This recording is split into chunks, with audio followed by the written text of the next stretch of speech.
Bienvenidos al podcast Que Camina. Soy Roberto Siverio, el psicólogo que camina, especialista en psicología de alto rendimiento, coaching deportivo, también en la psicología de las pequeñas cosas, y mi consulta es al aire libre, al lado del mar, en el monte o como hoy, aquí, en este pabellón que me vio dar mis primeros pasos como psicólogo deportivo y en el que tengo a un invitado súper especial que nos contará pues todos los entresijos que pues rodean a este pabellón, al colegio del que es director. Y bueno, primero darte la bienvenida, Héctor, para estar aquí con nosotros. Héctor López Izquierdo. Muchas gracias, la bienvenida. Encantado de estar aquí contigo, además, porque vamos a ver, da gusto hablar contigo de todos estos temas de psicología deportiva y demás cosas, porque siempre es un placer oírte y aprender de ti.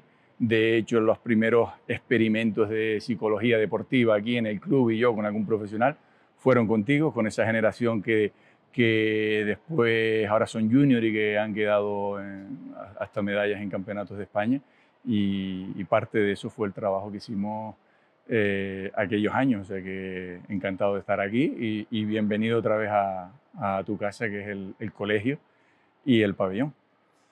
Primero, te tengo que dar las gracias por abrirnos la puerta de tu casa, aquí, en este pabellón. Y una curiosidad, porque a principios de esta semana me mandaste el currículum, que yo después te comenté, que digo, como el currículum lo saquemos aquí completo, terminamos el podcast en un momentito. Pero es lo que estábamos diciendo, la mitad de esas cosas son mentiras. Ahora te toca averiguar a ti cuáles son. Bueno, tenemos delante de nosotros a diploma olímpico en Barcelona 92. Bien.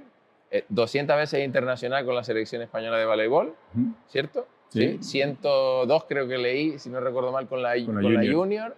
11 con la juvenil, subcampeón del mundo cadete con el Cisneros de voleibol, en aquellos tiempos mozos, y también jugador de fútbol sala, dos veces o tres participando en el Camel Trophy. Sí, bueno, de los números exactamente no lo sé, porque incluso llamas a la federación para ver las internacionalidades y en la federación no lo saben porque no saben dónde tienen metidos esos datos, pero bueno, nos envían de forma aproximada, ¿no? El diploma de Barcelona está caducado, se caduca a los 25 años, o sea que ya no sirve. Y del resto de actividades, pues sí, siempre somos de generaciones que sabes que no nos podemos estar quietos, que nacimos viviendo el deporte dentro y fuera de los pabellones, y todo lo que sea deporte de fútbol, de baloncesto, de escalada, de piragüismo, de orientación, de sensor, todo lo relacionado con la naturaleza y con hacer deporte. Algún campeonato de baloncesto de 3x3 con su correspondiente concurso de mates participamos sin tener ni idea. Y bueno, era hacer deporte, divertirnos y lo mismo pues con el CAME, con las pruebas de estas que hoy era tan de moda. Pues bueno, se trataba de no estarse quieto y de gastar esa energía, de disfrutarlo y seguir aprendiendo. Cosas que hoy en día ya muchas de esas no podemos hacer, pero bueno, ahí están. Ya estamos mayores. Hoy vamos a intentar hacer un partido de vóley, al mejor de 5 sets. Voy a ganar yo, ¿eh? No, está claro, estás en casa, voy a como todos los que entrevistaste, enseguida nos saben la actitud competitiva. Total. Y es lo primero que te decimos. Vamos a intentar hacer saque extenso, chino, remates, defensa, que es lo que más te gusta a ti, defensa. Y bueno, yo quería empezar porque empieces sacando tú, ¿no? Este pabellón no es solo un lugar, sino es pues algo que representa mucha parte de mucho trabajo, ¿no? De lo que es este colegio, que empezó en el barrio Uruguay, que después se trasladó a Vistabella, que todavía sigue ahí con los pequeñitos, y que ahora está aquí, ¿no? Que dio el salto aquí, que esto es enorme, son 1000, ¿cuántos niños son? No sé, no sé. De alumnos llegamos a los 1600, ahora hay un poquito menos, estamos sobre los 1200. Pero y de profesores y de personal son más de 100. Yo me gustaría que contaras qué parte del espíritu que inició ahí sigue hasta aquí, porque esto es un recorrido de la familia, A ver, sí, el colegio se fundó en el año 65 en la calle Beremundo Perera. Y era un colegio, pues eso, muy pequeñito, lo fundaron mis padres y tenía muy poquitos alumnos.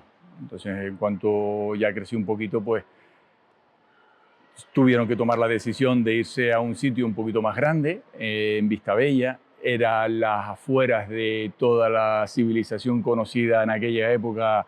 En Santa Cruz no llegaba ni el transporte público y era un riesgo porque no había absolutamente nada en donde se construyó el colegio. Pero funcionó bien, con una filosofía en su momento, que es la que hemos ido manteniendo, de trabajo, de esfuerzo, de respeto, de seguridad, pues que se ha ido manteniendo hasta los días de hoy. Pues nos desarrollamos académicamente y deportivamente en el Colegio Cisneros, que está ahora en Vistabella, que es donde está la escuela infantil de los pequeñitos de 3 y 4 años. En las épocas en las que éramos 47, 48 alumnos por aula, ¿vale? Y salimos fantásticamente bien preparados y tanto académicamente como para la vida, ¿no?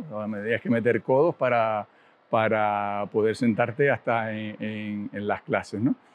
Y ahí mismo pues entrenábamos. Era un pabellón que el suelo era de cemento y donde todo el colegio hacía voleibol. En aquella época había 2 deportes, voleibol y baloncesto, cuando ya se pasó aquí arriba. También hacíamos gimnasia deportiva, hacíamos folclore, hacíamos un montón de actividades que nos ayudaron a desarrollarnos físicamente para después poder progresar y destacar a nivel deportivo profesionalmente, ¿no? Y además como formación humana. Épocas en las que, como hablábamos antes, pues eso, se fumaba dentro de las clases, te daban algún cogotazo que otro, bueno, lo que era la educación en todos lados en aquel momento. Posteriormente se tuvo que, por cambio de normativa, de ley educativa, de construir espacios mayores que exigía la ley. Se localizó un espacio, una vez más, en las afueras de todo lo que era civilización conocida, porque esto eran zonas de cultivo, y eran zonas de agrícolas y ganaderas, que lo mismo, no llegaba ni el transporte público. Se volvió a arriesgar, mis padres volvieron a arriesgar. Lo primero que se construyó fue este pabellón, ¿vale? En el año 76, creo recordar, sobre esa época. De hecho, el suelo lo colocábamos entre todos, estas maderitas del parqué, y hay algunas zonas que, no me acuerdo, tengo identificadas por allí, en donde peor colocado está el parqué, fue la que hicimos los niños en aquella época. Bueno, esto no cuadra aquí ni una tabla con la otra. Y desde entonces, pues, aquí se ha desarrollado nuestra vida. Pasábamos más horas aquí dentro metidos que en cualquier otra actividad. Y fue donde desarrollamos toda esa serie de valores de esfuerzo, de compañerismo, de sacrificio, de ilusión. Y posteriormente, ya en el año 89, creo recordar, 88, 89, ya se traslada el colegio aquí arriba la mayor parte. Se hace la obra en 2 partes distintas en el tiempo, porque era una obra muy grande, con capacidad para unos 2000 alumnos. Y bueno, pues desde entonces la vida pues, se ha desarrollado aquí a nivel académico, a nivel deportivo y a nivel profesional, que van unidas porque al final es tratar de transmitir una serie de valores deportivos. De hecho, ahora tratamos de transmitirlo en el colegio con la idea de valores en movimiento, ser un colegio que esté basado en esa filosofía. Un poco como la filosofía griega al principio, ¿no? Estaban los filósofos que no solo filosofaban, sino también cultivaban el cuerpo. Vamos a ver, efectivamente, hay cosas que nos resultan incomprensibles a la gran mayoría que nos dedicamos a educación y al deporte. Es que, como las leyes educativas, esto se sabe, digo, ¿por qué no vamos a fomentar lo que es la actividad física de los niños en los colegios? ¿Vale? Como que 2 horas de educación física a la semana en los niños pequeños. Esto tendría que estar todos los días de la semana, 2, 3 horas de movimiento, de actividad, de juego, y es lo que hemos tratado nosotros de dar ese pasito más allá. Independientemente de lo que nos diga la normativa, pues nosotros hemos metido dentro de los horarios pues esa actividad que les tenemos que poner distintos nombres, porque además no le puedes poner actividad el mismo nombre que la educación física, pues por temas normativos, pero al final se trata de moverse y de hacer más deporte que te va a repercutir en todo, a nivel mental, a nivel físico, a nivel emocional, a nivel salud, a corto y sobre todo a largo plazo, porque es lo que decíamos, hay muchísimos niños que fuera de lo que son estas horas del colegio de actividad física, no se mueven a lo largo del día y lo vemos día a día, tú lo ves en los deportes que haces, lo veo yo como entrenador, que te llegan niños de 10, 12, 8 años que es que no saben ni dónde tienen la mano izquierda, que les tienes que coger y decir, esta es tuya, ¿sabes? O el pie, o que se te quedan parados. Digo, ¿por qué? Digo, porque no han jugado nunca en la calle, porque vamos a los parques y estamos los padres detrás, ay niño, no te caigas, ay no te subas aquí, ay no hagas esto. Y entonces, pues bueno, tratamos de llevar esa filosofía de movimiento de dentro y fuera del aula, tanto específicamente deportivo como trasladado a la parte académica, ¿no? Esa mentalidad. O sea, podrías decir que eso es una de las partes esenciales que se ha mantenido desde el inicio del colegio. Filosofía de vida, Sí. de vida, ¿vale? Ni siquiera educativa, de vida de los niños. El colegio tiene un premio nacional de educación física, proyecto que desarrollaron mis padres con los hermanos Navajas, que vinieron de la península, fueron los que le dieron una sacudida a esto a nivel deportivo, que ambos, bueno, Rafa Navaja sigue en contacto con nosotros porque siempre fue entrenador nuestro, ahora es presidente de la Federación Tinerfeña, unos fenómenos en ese sentido, los que nos cogieron a nuestras generaciones, y lo que te decía antes, digo, nosotros en este pabellón hacíamos exhibiciones de gimnasia deportiva con unas acrobacias que están grabadas espectaculares. Creo que esto ahora los niños de estas edades las ven y no serían capaces, pero habría que hacer todo ese trabajo. Entonces desarrollaron ese plan de deporte. El otro día con mi hermano lo estábamos viendo en los archivos de mi padre en el despacho que tiene ahí, o lo que hacemos, punto por punto, diagrama, todo hecho a mano, lo que hay que hacer, cuándo, dónde, por qué, que tú coges eso y lo aplicas hoy en día y sería espectacular eso para trasladarlo al Ministerio de Educación, es decir, miren, esto se hacía aquí hace esto aquí o como modelo 30 años. de trabajo a diario. Entonces es filosofía de vida trasladada a lo que es educación y deporte. Yo, ahora que estamos hablando de esto y has hecho un recorrido desde el inicio, fuiste alumno, bueno, fuiste Hijo. Alumno. Hijo de. Sí. Alumno, fuiste deportista de élite, empezaste siendo aquí, después diste el salto, ya echaremos ahora un vistazo. Vuelves y ahora eres director. O sea, son, yo qué sé, vamos a decir la edad tuya que tienes ahora mismo, pero son un montón de años. ¿Y cómo ha cambiado tu perspectiva desde que saliste de aquí, te fuiste, volviste y hasta hoy? ¿Cómo ha cambiado sobre todo las familias y los niños en ese tiempo? Cuando yo soy consciente de que hemos sido privilegiados en esta vida. ¿Por qué? Digo, por las oportunidades que nos han ido llegando, ¿vale? Digo, soy consciente de que hay muchos que no han tenido estas oportunidades, hay muchos que sí las han tenido y que no las han aprovechado. Yo creo que nosotros hemos tenido muchas oportunidades, las hemos sabido aprovechar.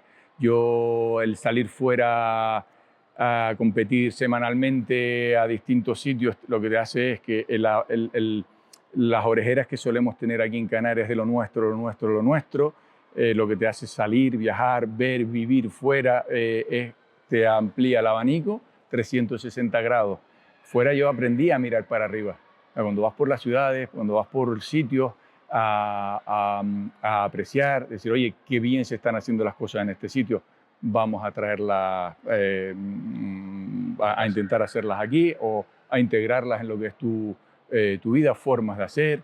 Cuando te vas y vives en Japón y todo te desencaja y tú tienes dos opciones, es decir, no me acostumbro, no me habitúo, esto no es lo mío, esto no es lo que hago yo, esto no es hacerlo, y me voy porque no lo aguanto, que hay muchísimos casos de eso, no solo en Japón, sino en cualquier sitio que lo vemos en las noticias. No, es que se tuvo que ir porque no se adaptó, porque son muy familiares, son muy esto, ¿no? Pero no, es tratar de decir, oye, ¿qué cosas estamos haciendo bien? Dice, oye, esto que están haciendo en este sitio, como nosotros, yo creo que nosotros lo estamos haciendo muy bien. Lo de las familias es complicado porque a lo mejor cuando estás fuera no tienes ese punto de vista de familia, sino más individual. Porque cuando yo me voy, pues lo que son estructuras familiares, formas de vivir, no eres consciente hasta que no te toca lidiar con esos aspectos, como para compararlos con lo que hay fuera o cuando vuelves después de todos esos años. Pero sí es cierto que es lo que hemos hablado un montón de ocasiones con mucha gente, decir, oye, sí, hay diferencias para bien y diferencias para no tan bien. ¿Cuál sería la principal o la más preocupante? Porque al final te centras en las cosas que crees que puedes mejorar o arreglar o ayudar. La hiperprotección que hay ahora mismo. Hay una frase que yo soy muy de frases y muy de sacar cosas de libros, y hay una que hay dos que tengo yo colgadas tanto en el despacho como en casa, que reflejan esto, ¿no? Que ayudan mucho. Una que dice, no prepares el camino para mí, prepárame a mí para el camino, ¿vale? La primera vez que leí esa frase, y no fue hace muchos años, digo, esto viene a resumir todas esas inquietudes y todas esas dudas que tienes tú cuando tienes hijos sobre ¿intervengo o no intervengo? ¿Se sube al parque allá arriba, lo bajo o lo dejo que se dé el estampido? Y cuando te surgen esas situaciones a nivel educativo, tanto familiar como de los propios alumnos o los propios jugadores, bueno, digo, si yo hago esto, estoy preparando el camino para que no se caiga, o lo estoy preparando para el camino para que aprenda a... Y me ha ayudado mucho a tomar decisiones en esos momentos, esa frase. Y la otra, perdona Robert, porque si no la cabeza se me va lo más grande, observar desde la fila 2, en esto que te estoy diciendo. ¿De la fila? 12. 12. Somos muy familias drones. Yeah. Tenemos el dron encima de los niños, qué estás haciendo, qué no estás haciendo, o helicóptero, pero el dron lo pueden manejar más que no sé cuánto, que si las tareas, que si le olvidó el desayuno, que si no sé cuánto, que cómo te sientes, que cómo no sé cuánto, digo, suéltenlo, déjenlo. Vamos a observar desde la fila 12. Estoy ahí. Si le pasa algo realmente malo, realmente que se está desviando de lo que queremos, intervenimos. Sí. Pero si no lo dejamos tomar decisiones, si no lo dejamos equivocarse, si no lo dejamos todo este tipo de cosas que estamos diciendo, pues yo ya hace años que no doy clases, no lo veo tan directamente, pero lo veo en los entrenamientos a los chicos que te llegan, son chicos que se te quedan así, te vas a comer y hay algo que no saben cortar con 12 años y se te quedan con las manos así. Y tú dices, ¿por qué no comes? Es que no sé cortar, esto siempre me lo corta mi madre. Digo, ¿de qué me estás hablando? Coge el tenedor, pincha, coge el cuchillo, haz así y se queda. Ah, pues sí, y se lo mete en la boca. Entonces, eso es a lo que el principal cambio de cuando nosotros, ¿no? Es cierto que nosotros somos vagos por naturaleza. O sea, es decir, a ver, que me explico bien. O sea, estamos hechos para la eficiencia, con lo cual si alguien me puede hacer el trabajo, preferible que me lo hagan que no me lo haga yo. Eso por un lado. Ahora ya también está hasta dónde puedo intervenir yo en ese crecimiento de los hijos, ¿sabes? Y es verdad que cada vez se ve más que eso es lo que estás comentando, falta de se cae un vaso al suelo y nadie coge un paño, o la mayoría de las personas no cogen un paño y lo van y lo limpian, pero porque tampoco está esa cuestión de esa parte de la sobreprotección y no permitir que o se caigan o les pase algo o lo que fuera. Hay veces que después puede pasar que nos pasemos de la raya y dejemos que ahí teníamos que haber intervenido y no hemos intervenido. Ahí está también la duda de dónde está el límite. El límite, ¿no? Y ahora te pongo un ejemplo, lo que hablábamos antes. Pero te voy a poner otro que refleja esto a nivel educativo.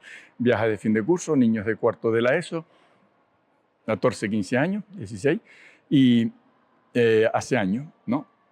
Niños en habitaciones, primera noche, tocan en la puerta de las profesoras. Me gusta. Vale. Mire, para ver si pueden venir a lavarme el pelo. Esa no me la estaba esperando. ¿Vale? ¿Cómo? Sí, es que yo nunca me he lavado el pelo, siempre me lo lava mi madre. 15 años.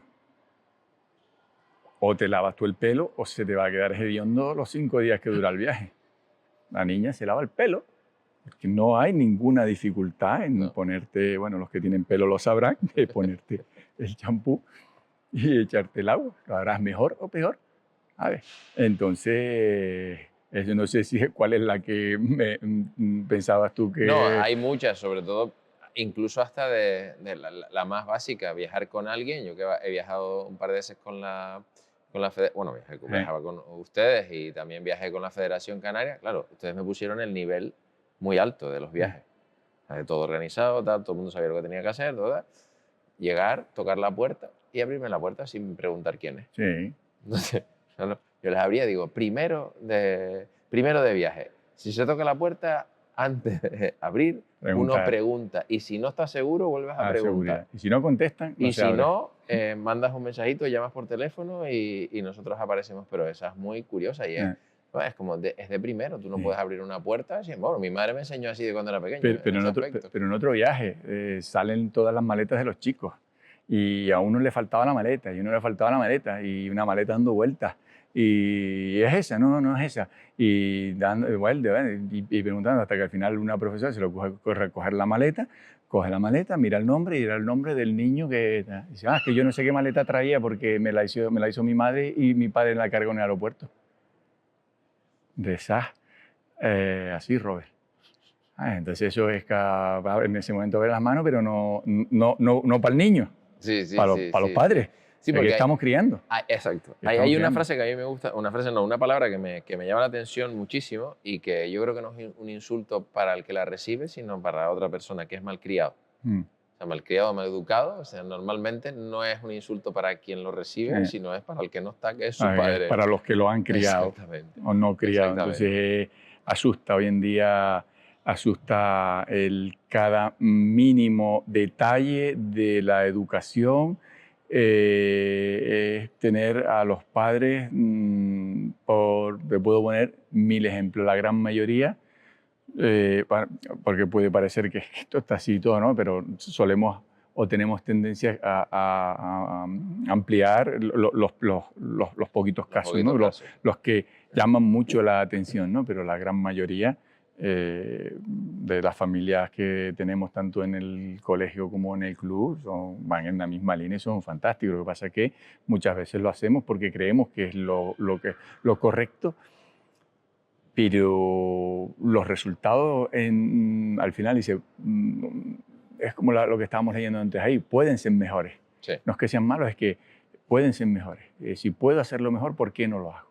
Y muchas veces falta de información o porque creemos que lo estamos haciendo bien. Una situación que se nos da a veces, en los casos, porque ya tantos años dedicados a esto, pues ya ves las cosas venir de lejos, cuando te reúnes con una familia y les dicen, ojo que si estamos haciendo esto aquí, cuando llegue aquí va a ocurrir esto. La hiperprotección a los niños en los que el niño siempre dice la verdad y el niño siempre tiene la razón. No, mira, aquí hay que decirle que no, que se equivocó y que tiene su consecuencia. Hemos tenido casos de algún conflicto por fuera del colegio, llamar a la familia para decir, mire, yo acabo de tener le acaba de pegar a otro niño hace años y salió corriendo y la madre, eso al minuto, el niño todavía corriendo, dice, no, eso es imposible porque yo recogí a mi hijo en la puerta del colegio y está conmigo en el coche. El nivel de hiperprotección, dice, esto aquí sabe dónde lleva, ¿verdad? Sí. Aquí dentro de no mucho. Efectivamente, llegan aquí dentro de no mucho. Y hay familias que reaccionan y dicen, bueno, es que mi obligación es defender a mi hijo. Digo, pero sí, estoy totalmente de acuerdo. Digo, pero esa acción no es defenderlo. Esa acción es defenderlo y protegerlo, escogerlo y decir, esto que acabas de hacer es una cagada, esta es la consecuencia que vas a tener en el colegio, pero esta es la que vas a tener en casa.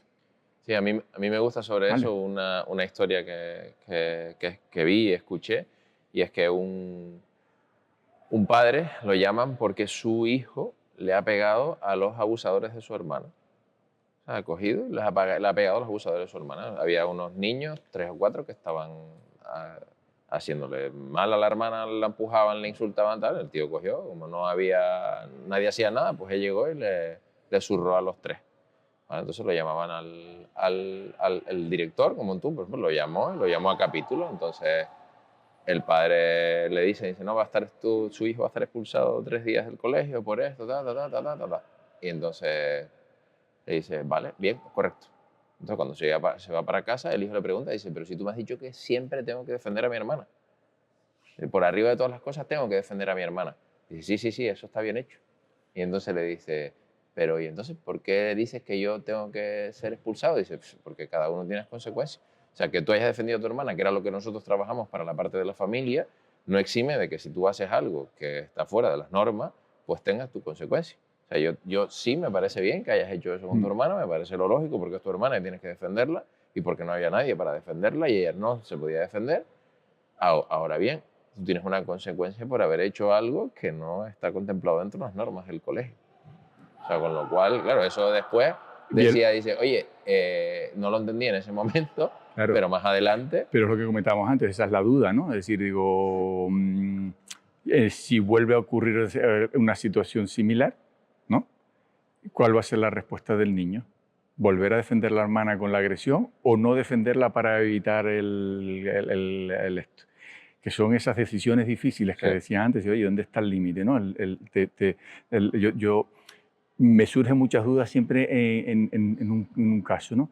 Hay un donut encima de la mesa y está, bueno, un donut no que se puede partir, algo que no se pueda partir, que nos guste mucho a los que estamos ahí, ¿no? A tu hijo y a ti.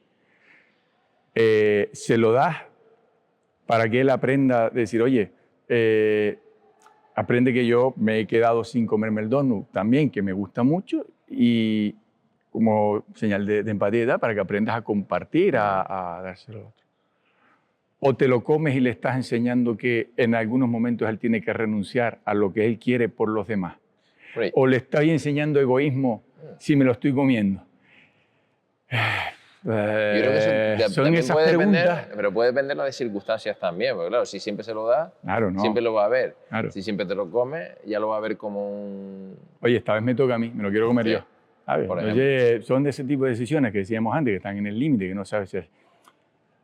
Al final, si tu objetivo en esa acción como formador es el que le está llegando a la otra persona o le está llegando el contrario, Sí. que es la dificultad de la educación de los hijos Pero y de muchas aquí veces tenemos que trabajar con la parte del ensayo la y error. frustración, ¿no? Vamos con a el ensayo ver, y y de la error. frustración, digo, Sí, mira, sí, no, sí. me lo comiste, Uy, sí. ese está bueno, pero lo tengo para adelante, lo de la frustración. Claro. Vamos a tocar un tema que lo hemos medio tocado, hablando de la sobreprotección, y es un tema que es peliagudo y que me gustaría tratar contigo, que son las NEAE. Que en el momento en el que están las NEAE, ahora mismo están las necesidades específicas de apoyo educativo hacia las altas capacidades y hacia TDA, TDAH, TEA. Desde tu perspectiva como director del colegio y con todo lo que tú sabes, ¿lo ves más como un sobrediagnóstico, como una sobreprotección? No llevo yo directamente ese tema en el colegio, no eso que lo lleva mi hermana Luisi, la directora. Y es complicado. Es complicado y me podría quedar ahí, ¿no? Para no mojarme. Pero sí es cierto, un hecho, no sé los datos, pero un hecho que vemos nosotros es que antes, diagnosticados o no diagnosticados, niños con esas características de necesidades específicas, ¿vale? No había tantos por aula. No había tantos. Hoy en día vamos a quitar diagnóstico, ¿vale? Que te vienen con diagnóstico, sin diagnóstico, porque a veces es retraso madurativo, a veces puede ser diagnosis, ¿no? De decir, cualquier niño que nos da, venga, un esto para que no lo sé, no sé cómo son los procesos y no quiero abrir esa puerta porque es complicado.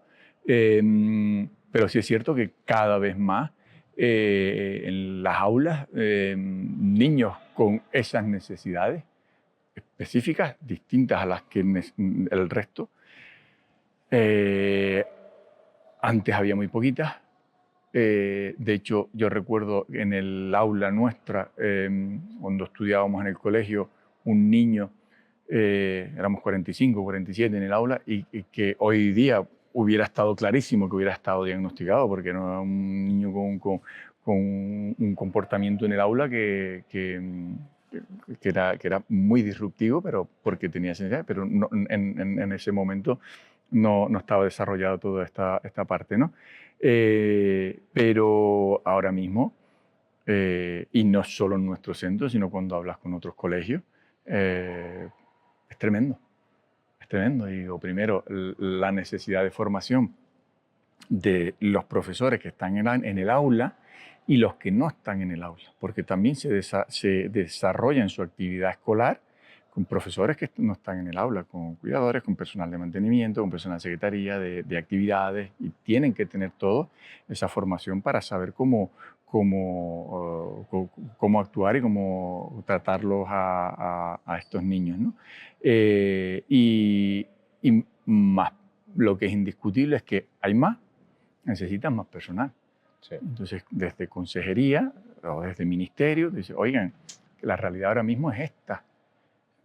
Tenemos que trabajar en el por qué, ¿no? Para ver qué es lo que está pasando y por qué ahora hay más, pero tenemos que atacar la situación actual y pasa por formación y pasa por mayores apoyos institucionales, ¿vale? En educación, y formación actual y formación en las carreras, en Sí. magisterio o en cualquier otra carrera, cuando hagas el máster de profesorado específico para saber cómo actuar, porque es que hay niños que necesitan una atención continua. Y si tú tienes a 15, tienes a 20, tengas los que tengas en el aula, no puedes dejar de atender a los demás para atender solo a uno, a dos o a tres, y al revés. No puedes atender solo a estos y dejar de lado a estos que tienen esas necesidades especiales, distintas o como se quieran llamar, porque les van cambiando el nombre con el paso del tiempo cuando se convierten en despectivas. Se convierten en despectivas y van cambiando los nombres, lógicamente. Se nota la entrada hablando un poco por aquí, la entrada de las nuevas tecnologías en esta parte, o sea... Yo no quería meterme en ese charco, pero... porque al final es dopamina constante, desaparece la dopamina, porque claro, normalmente antes nosotros podíamos estar, bueno, como estamos ahora hablando o lo que fuera, en una clase, sí, nos aburríamos porque nos aburríamos tremendamente, pero ahora no estamos acostumbrados a tratar con el aburrimiento. Entonces, claro, es muy fácil para nosotros como padres darle una tablet, un YouTube, lo que fuera, un videojuego o lo que sea. Y claro, si no son capaces de estar así, muchas veces, ¿qué parte o cómo lo ves tú que se puede trabajar? A mí hay una frase que me gustó mucho de José Antonio Fernández Bravo, que es para mí es un gurú de las matemáticas y de la educación en general, con el que empezamos nosotros la metodología de matemáticas en el colegio. Y hace muchos años. Entonces, una de las frases que vas anotando en los márgenes cuando tomas los apuntes del máster que hicimos con él, era, ojo con las brujas disfrazadas de hadas. ¿Vale? Y estoy haciendo la introducción para responder a tu pregunta. Y cuando te dicen eso, brujas disfrazadas de hadas, dices, claro, vas evolucionando en el curso y te vas dando cuenta, ¿no? Y al final es cambiar el envoltorio, pero dejar el mismo continente. Surgió la primera vez con el tema del bilingüismo. Me acuerdo vaya por el año 2004, 2005, cuando el bilingüismo, que parecía que sin bilingüismo nos íbamos a morir, ¿vale? Que llegó mi padre a una reunión con los directores de otros colegios, hay que poner el bilingüismo. Digo, vale. Digo, pero bilingüismo real, ¿vale? Para eso yo le hice un estudio, necesitamos cambiar al 85% del profesorado que sea nativo, para que sea bilingüismo real. no para engañar a las familias ni poner una cortina de humo o poner un cartel que ponga bilingüismo, ¿vale? Bueno, no sé cuándo y tal. Digo, vamos a hacerlo de otra forma. En vez de hablar de bilingüismo, vamos a hablar de nivel de inglés. El bilingüismo no está regulado. Vamos a hablar de nivel de inglés. Digo, nosotros vendemos nivel de inglés. De hecho, las pruebas que hay cuando se podían publicar datos, el nivel de inglés de nuestros niños en sexto de primaria y en cuarto de la ESO era superior al de los restos de colegios concertados que eran bilingües, ¿vale? Porque hablábamos de bilingüismo con una metodología que estimulaba las áreas y las bandas lingüísticas preferenciales en donde se mueven esos idiomas. Y al poquito salió otra cosa que era las nuevas tecnologías, los ordenadores de zapatero. No sé si te acuerdas, en unas promociones, digo, en el colegio no. ¿Cómo va a ser? En el colegio no. No vamos a digitalizar las aulas. ¿Por qué? Yo ya había empezado a leer sobre eso. Hay muchísimos libros, muchísima información, muchísimo. Hay uno que fue la guía, el referente, el de los queretinos digitales, no sé pronunciarlo muy bien, el nombre es Desmourguet, me parece que se llama, un francés.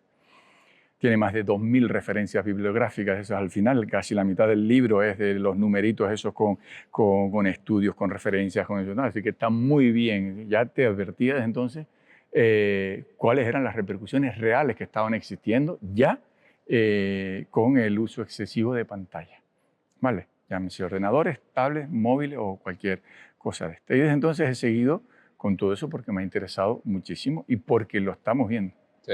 La falta de atención, la falta de concentración, es decir, la principal a lo que te afecta es la corteza prefrontal, la atención, la concentración, la toma de decisiones, la corteza cingulada anterior, que es lo que te decía, mira, lo que decías tú, mira, la frustración y el pensamiento rumiativo, darle vueltas a una cosa, darle vueltas a una cosa, que necesitan desarrollarse en la adolescencia y que no se están desarrollando porque el principal tema que les está afectando a nivel neuronal es la estimulación excesiva del uso de pantalla, móviles específicamente. Y lo otro que les afectaba era el no desarrollo de las neuronas espejo.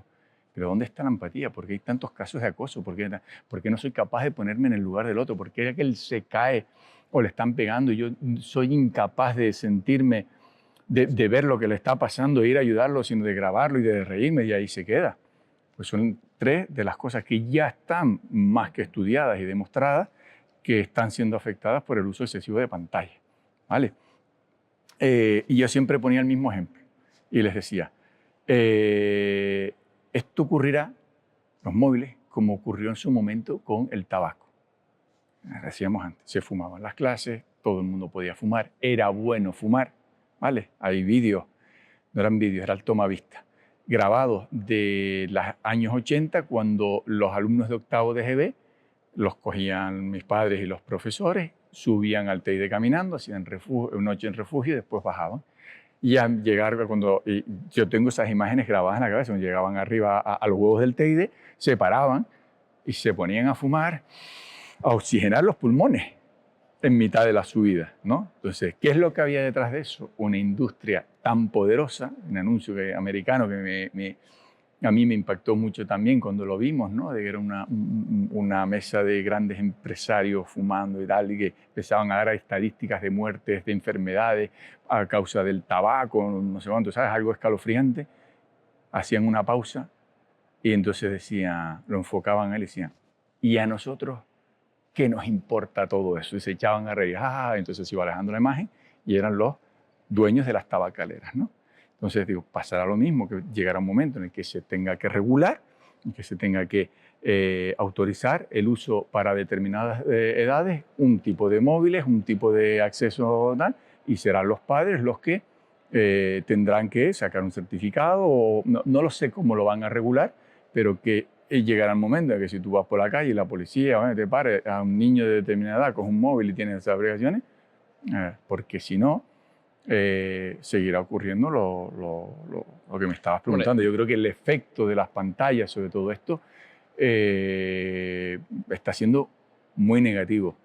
Más negativo que los aspectos positivos porque también los tiene y muchos. No soy un antipantalla. Yo siempre digo que las herramientas tienen sus utilizaciones perfectas. O sea, es decir, yo creo que tú tienes una herramienta, un martillo te puede servir para clavar clavos, para sacarlo o para abrirle la cabeza a alguien. O sea, depende de cómo tú lo plantees. lo puedes utilizar. O sea, para mí el móvil es de la herramienta más poderosa que tenemos hoy en día, porque podemos tener acceso a cualquier cosa, podemos tener acceso a estudios, podemos tener acceso a lo que se nos pueda ocurrir. Lo que tú me estabas comentando antes. Por seguridad. Tú me cuentas algo, que lo estabas comentando antes fuera de cámara, le cuentas algo a los chiquillos para que lo tengan como ejemplo y tal, no sé qué, no sé cuánto. Bueno, que tú me lo cuentes, yo puedo mirar, o sea, a ver si es verdad. O me pone ahora mismo la EMET que aquí en Valle Tavares hay un 100% de posibilidad de llover a las 11 de la mañana del día de hoy. Son las 11 de la mañana del día de hoy y hace un sol que rega las piernas. Entonces yo tengo que asomarme y decir, la EMET se equivocó. O sea que lo podemos utilizar para eso o lo podemos utilizar para la IA. Acuérdate los viajes que hacíamos con estas generaciones de pequeños. Sí. Llegan al aeropuerto, móviles off, pero no modo avión, totalmente desconectado. Te llegas en el avión, te llevas un libro, te llevas unas cartas, o te duermes o te vas dando golpes contra el dedo, pero no hay pantalla.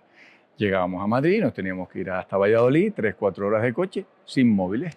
Pero habíamos preparado eso previamente con el librito de preguntas por los sitios que íbamos pasando y todo eso. Pero es alucinante ver cómo lo que son capaces ellos de inventarse para pasarse 4 horas en el coche sin móviles. Y dan más la lata. Sí. Muchísimo más. Y tienes ganas de decir, tomen los móviles y déjenme tranquilo. Pero al final vas hasta aprendiendo juegos, sí, ¿no? Y van hablando, inventándose juegos, contando anécdotas, metiéndose, riéndose, ¿no? Digo, cosas que no los ves hacer si tienen los móviles, porque van a estar así. Sí. Van a estar así. Y llegamos al hotel y tienen 10 minutos del móvil por las noches para llamar a la familia. Número de habitación, si pasa algo, estamos aquí. O tienen el teléfono entonces, son herramientas en las que cuando están con nosotros, a mí me gusta limitárselas bastante. Pues si van a salir a dar una vuelta o tienen tiempo libre, ya lógicamente se les dan por motivos de seguridad. Pero va en esa línea, digo, no somos antipantallas, lógicamente. Bueno, ahora mismo no sabemos trabajar sin esas herramientas, pero procuramos limitarles al máximo las repercusiones negativas del abuso es la palabra, de pantalla, porque está más que verificado y contrastado. Llevábamos más de 20 años diciéndolo. Ahora cuando han empezado a aparecer que si Suecia, que si Irlanda, que si Francia, digitalización en las aulas, entonces ahora cuando levantamos nosotros las manos, nosotros hemos perdido matrícula, Robert, yo sé que hemos perdido matrícula por el no bilingüismo, ¿vale? Cuando hablas de nivel de inglés, dice que tienes un nivel superior de inglés a la mayoría de colegios bilingües, te dice, pero no es bilingüe. Pero ¿qué es lo que no está entendiendo? Y por la no digitalización. Y ahora es cuando estamos empezando a ver, llegan, ¿no? Es decir, pero no tienen pantallas, no tienen ordenadores, no tienen tablet. Digo, no, nunca las hemos tenido. Yo sé que hay gente que venía buscando eso. Digo, mira, es que estas son las repercusiones. Yo me puedo subir al carro de la moda, pero te estoy engañando a ti como familia y estoy engañando a los alumnos con esto. Las escuelas de élite, por ejemplo, lo leí, creo que fue el año pasado o el anterior, ¿no? El 24 o el 23, que las escuelas de élite en Suiza, sobre todo, que es donde se supone que hay más, ya habían vuelto al lápiz y al papel. O sea, habían eliminado toda la digitalización porque se estaban viendo que su rendimiento, encima están como los top mandando ahí a las personas para que lo hagan, su rendimiento había bajado un montón desde que habían pero es que eso colocado las pantallas. Eso está contrastadísimo, eso ya se sabía, pero volvemos al ejemplo del tabaco. Las compañías que hay detrás de todo esto tienen capacidad para influir en los que toman las decisiones con todo esto, sabiendo que estas van a ser las repercusiones. Entonces ya hay asociaciones, ya hay movimientos, ya se está empezando a mover como en su época se empezó a mover lo del tabaco. Es que es muy evidente, ya las evidencias son muy grandes. Entonces, a ver cómo lo hacemos para que se haga bien, ¿vale? Para que no sea una demonización tampoco, decir, fuera todo el mundo y volver a la edad de piedra, ¿no? A tener que ir a hacer los pagos al banco en vez de hacerlos por la... No estamos refiriéndonos a eso, pero sí decir, ojo, vamos a ver y vamos a corregir esto antes de que sea tarde a todas estas generaciones, porque es que asusta de verdad.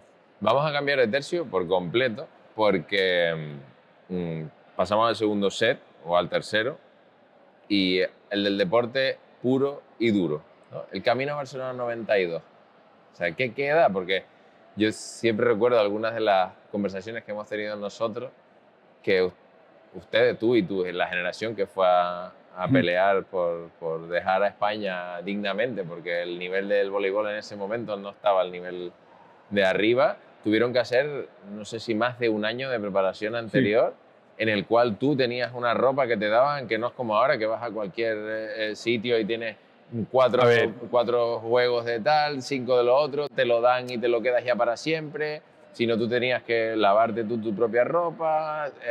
Recuerdo que me contabas de ir también a hacer partidos de exhibición en plazas de pueblo, que tú rematabas, ponías de esos, rematabas y tenías que ir a buscar la pelota si se te iba por la calle para abajo.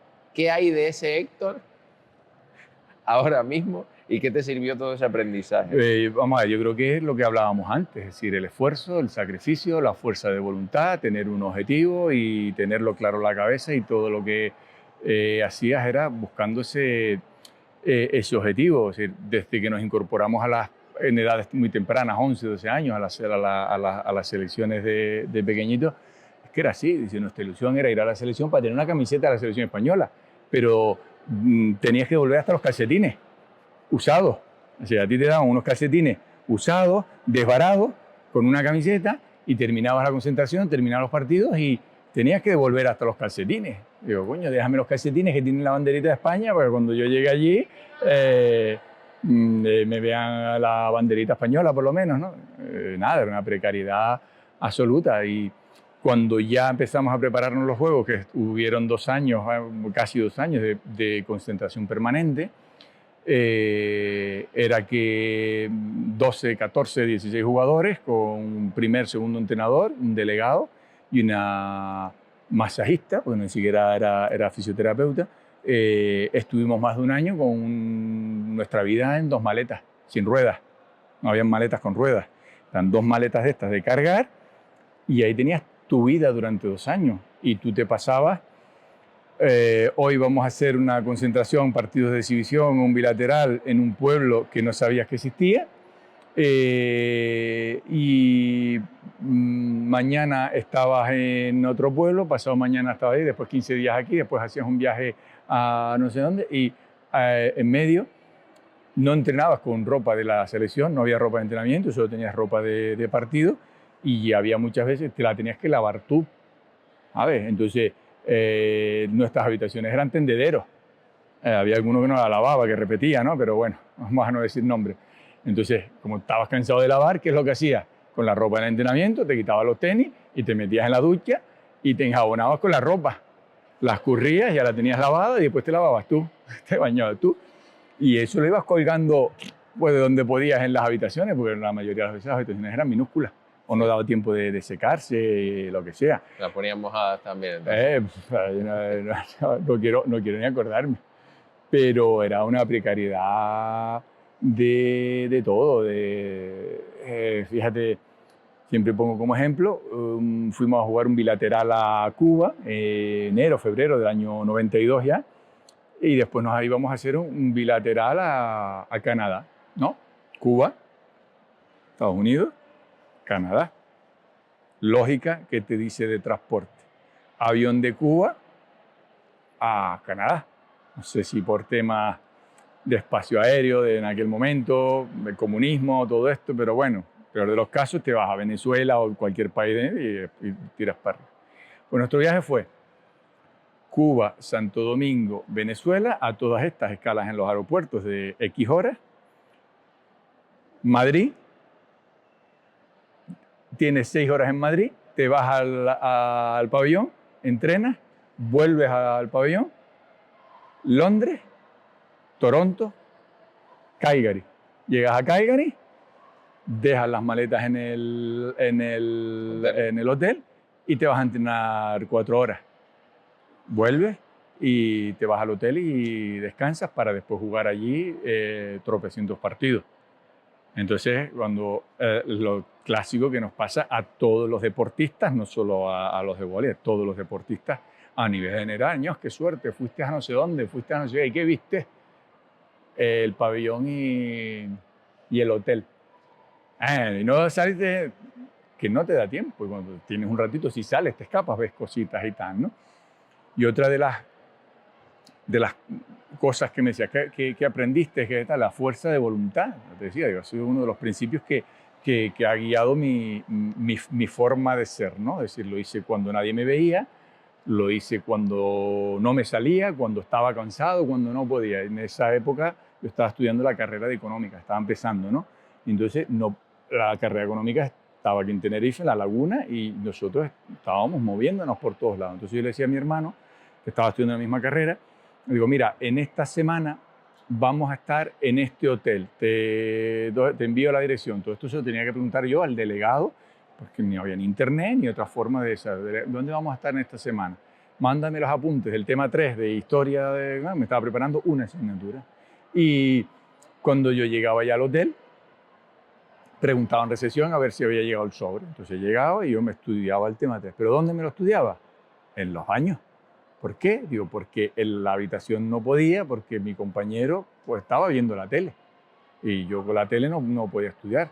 Si había una salita en el hotel para estudiar, me iba a la salita, y si no, sentado ahí en el baño y repitiendo, y a las 3 semanas, 4 semanas íbamos a estar no sé dónde, me enviaba los apuntes y después pedía un día, venía, hacía el examen y por la tarde, normalmente era un examen el lunes, venía el domingo por la noche, hacía el examen el lunes por la mañana y el lunes por la tarde estaba de regreso, y eso lo hice lo mismo en el último año cuando estaba jugando en Francia. En Japón no, porque no iba a venir 2 días para hacer un examen, pero me preparaba una asignatura. Entonces, cuando daba clase me resultaba curioso, ¿no? O gracioso cuando llegaba un niño y me decía que había tenido partido el domingo, aquí al lado, en Ofra, y que no había tenido tiempo de estudiar para el examen del lunes. Digo, amigo, pues con malo fuiste a dar. Digo que va a ser que no. Digo, entonces les contaba la fuerza de voluntad de estudiar cuando tienes fuerza de voluntad para hacerlo. Y más que tú lo estabas haciendo en un momento de alto rendimiento. O sea, es decir, o sea, no es que estuvieras en los inicios como cadete, como infantil, como juvenil, sino que lo estabas haciendo Yo tenía 17, 18 años, porque después yo llegué a los Juegos de Barcelona con 20 años. Sí. Pues esas épocas, 17, 18 años. Y, hombre, no siempre era fácil y no lo hacías todos los días. Había veces que, mira, que no te daba ni el cuerpo ni la cabeza, porque eran muchas horas de entrenamiento. El sistema era distinto, había que entrenar así y era lo que se conocía. Pero en los últimos años fueron jornada laboral. Entrenamos 8 horas al día. Y el día que entrenabas una sesión eran 5 horas. Y ese día te parecía a ti un paseo, porque tenías la tarde libre. Y eran muchas y muchas horas y mucha repetición, calentamientos muy largos, ejercicios muy repetitivos y claro, eran muy lesivos. Así que acabamos con 28, 30 años, a nivel profesional ya no te podías dedicar. Ahora no. Total. O sea, era un trabajo acumulativo que ahora es más eficiente, se supone. Claro, se entrena menos y porque el juego ha cambiado. Sí. Porque ahora no tienes partidos de 3, 4 horas. Sí. Ahora el partido más largo, el más largo te dura 2 horas. A ver, pero entonces se entrena acorde a eso y se da tiempo de trabajar otras características que las veo ahora mismo. Digo, animales, ¿sabes? Animales, digo, mi madre, ¿sabes? Qué envidia. Después de Barcelona, primero, ¿qué supuso para ti Barcelona? Dice que el diploma lo tienes caducado, no lo creo. ¿Qué supuso para ti Barcelona? O sea, eso de, yo creo que recuerdo que me dijiste llegar a al Palacio el Palau Sant Jordi, creo que golpear la pelota en el suelo y que ni siquiera se escuchara. ¿Qué supuso para ti? A ver, para mí, Barcelona visto desde ahora, digo, ojalá me hubiera cogido con mayor madurez, porque eran 20 años, sí. ¿Sabes? Entonces no eras consciente de muchas cosas, sí, pero de otras no, de lo que iba a suponer aquello o de lo que suponía estar allí, ¿vale? Y nosotros éramos los grandes desconocidos durante los Juegos. El voleibol estaba en el puesto, no sé, 40, 50 del mundo y lo colocamos en el puesto número 8 del mundo en aquellos Juegos. Supuso luego tengo una frase que, por si me olvido, de Gilberto Herrera, que tenía mucho, el entrenador nuestro, el cubano, pero suponía que tú ibas por la calle, ibas en el metro, algún día que no jugabas y te daba tiempo libre, ibas con la familia y tal, y la gente se te acercaba a saludarte, a darte la enhorabuena, a darte ánimo, a sacarse fotos contigo, y tú decías, ¿con quién me están confundiendo? ¿Quién se creen que soy? ¿Alguno de baloncesto o de tal? Pero no, es que se sabían los nombres, se sabían los resultados. Entonces, claro, eh, se te ponen los pelos de punta de recordar aquello, ¿no? Es decir, esos momentos de gloria, de decir, no, ¿sabes? Todo este esfuerzo de todos estos años, dice, oye, no trabajas para eso, pero dice, oye, esto es un añadido y es bonito, ¿no? Digo, ¿por qué es bonito? Digo, a mí me incomodaba un poco porque yo era excesivamente introvertido y tímido y era mi madre, ya dice, pero muchacho, pero fírmale y sácate una foto con ellos, ¿tú no ves que no sé cuánto? Y yo, que no, qué vergüenza, que no sé cuánto, que yo no sé. Pero después con el tiempo te dice, oye, pues fue bonito todo aquello. Supuso, el Gilberto Herrera nos decía, no se cansaba de insistirnos en que uno participar en unos Juegos Olímpicos eran unas puertas abiertas. Nos iba a abrir muchas puertas. Y de hecho así fue, a nivel deportivo y a nivel no deportivo. Había gente que a mí me sigue resultando alucinante, que te sigue reconociendo, que te sigue tal, y como que ya nada más de tener ahí el diploma olímpico, es decir, diploma olímpico, ya dice, oye, pues si es un diploma olímpico, es que detrás hay algo y merece la pena esta persona pues, para lo que sea, ¿no? Para un puesto de trabajo, para un cargo, para responsabilidades, para fichar por otros equipos, ¿no? Dice, oye, es que estás fichando a un diploma olímpico, eso no lo tienen todos. Y sí te abrió muchas puertas y te supuso un cambio de mentalidad y de eso. El voleibol en España sigue siendo igual, no se aprovechó aquel tirón, pero...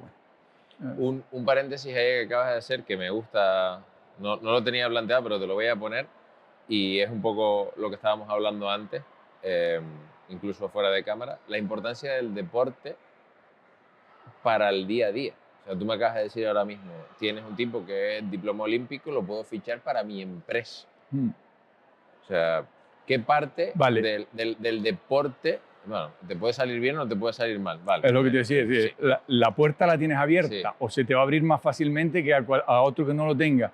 Ahora, ya lo que hagas dentro de la puerta depende de ti y de lo que no sea el título de diploma olímpico. Es decir, no te resuelve más allá de eso. Y la cuestión es por qué parte del deporte te ayuda para esa parte personal, porque lo hablamos antes de empezar y era como, es lo más parecido a cazar, a luchar, a pelear, a abrirte paso que hay, porque ahora no nos peleamos, bueno, hay gente que hay guerras y tal, pero normalmente antes las tribus tenían esto, ahora nosotros tenemos el deporte donde compites con los tuyos y compites con los que tienes enfrente. O sea, a ver, al final el deporte es la filosofía de vida. Digo, alguna vez me lo han preguntado, dice, mira, ¿qué criterios tienes tú a la hora de dirigir el colegio? Digo, como si fuera un equipo. A ver, no, además, al ser deporte de equipo, tú no entiendes que dejar al compañero que no le están saliendo las cosas bien. Es decir, estás pendiente de lo tuyo, principalmente, pero estás con los ojos en todo, hasta en los del banquillo, ¿sabes? En los entrenadores, en un montón de cosas que tú dices, es que tiene que ser así, ¿no? Entonces, esa es una de las cosas principales que desarrollas, que te aporta el deporte a la hora del esfuerzo, la tolerancia a la frustración, el sacrificio, la fuerza de voluntad, y fuerza de voluntad es que es para lo que me ha servido a mí. Todo esto inconscientemente, porque no te paras a pensar tú cuando estás en los entrenamientos, cuando tienes esas edades, voy a trabajar esto, no. Eso lo estás trabajando, te das cuenta con el paso del tiempo en cuáles son tus características que te definen, ¿no? Oye, y cuando te lo preguntan, ¿no? Los típicos cuestionarios, ¿qué te define a ti? Y tú dices, coño, pues no lo sé. Pero te paras a pensar, y dices, oye, pues creo que soy así, creo que tengo esto y creo que tengo esto. Después hay cosas malas, evidentemente, sí. pero hoy no tocan, ¿no? No. Hoy no. Y son las que utilizas en el día a día, consciente o inconscientemente, muchas veces inconscientemente, pues no sabes que lo estás así, pero que lo has aprendido a través del deporte, y otras conscientemente. Dices, oye, ¿qué hacemos? Otro día estábamos en una clase de CrossFit Ahora todo, está la moda del pádel, ahora tenemos la del CrossFit y vamos a sufrir allí porque ya no estamos para hacer CrossFit, pero tienes tu orgullo y vas, ¿no? Y hay veces que toca trabajo en equipo, ¿no? Y el otro día nos tocó un trabajo de 3, un WOD que llamo. Éramos 3, uno tenía un niveleto superior y yo era eso, como cuando toca repartirse los jugadores para el equipo de fútbol de los colegas, pues el último que estaba allí, con aquellos tarzanes, y había una chica, ¿no? Entonces había que salir a correr por fuera. Digo, esto es en equipo. Sí, tienen que ir juntos. Digo, vale, el tiempo eso es del equipo, ¿no? Digo, oye, ahí yo creo que tengo algo que aportar en trabajo de equipo, ¿no? Que era con un nivel un poquito superior al nuestro, cogió la primera media vuelta más o menos, pero cuando ya vio que nosotros no teníamos esa capacidad, ¡pum!, se pierde y se va. Digo, bueno, se va a trabajar lo de él. Y estaba la otra chica que le costaba más que a mí, ¿no? Digo, a mí me costaba, pero veía que la otra estaba peor. Entonces digo, tengo 2 opciones. Tiro para allá a lo mío o me espero. Digo, ¿cómo va? Oh, ¿qué va? Digo, mira, ¿te parece si hacemos esto? Digo, cuando llegue la cuestita, vamos más despacito aquí ahora, para que cuando llegue la cuestita, que es donde nos quedamos y no tal, vamos un poquito más despacito, pero la hacemos. ¿Te parece? No, me parece bien la idea. Entonces te quedas y vas con el equipo, ¿no? La frase del ritmo del grupo es el ritmo del más lento. Ocurre mucho en montaña, ¿no? Sí. Dice, sale el grupo y de repente dice, ¿dónde vas? Que no, que hasta que no llegue el último, esto no, dale, vamos al ritmo. Y a mí siempre me gusta en montaña ir el último con los que más les cuesta.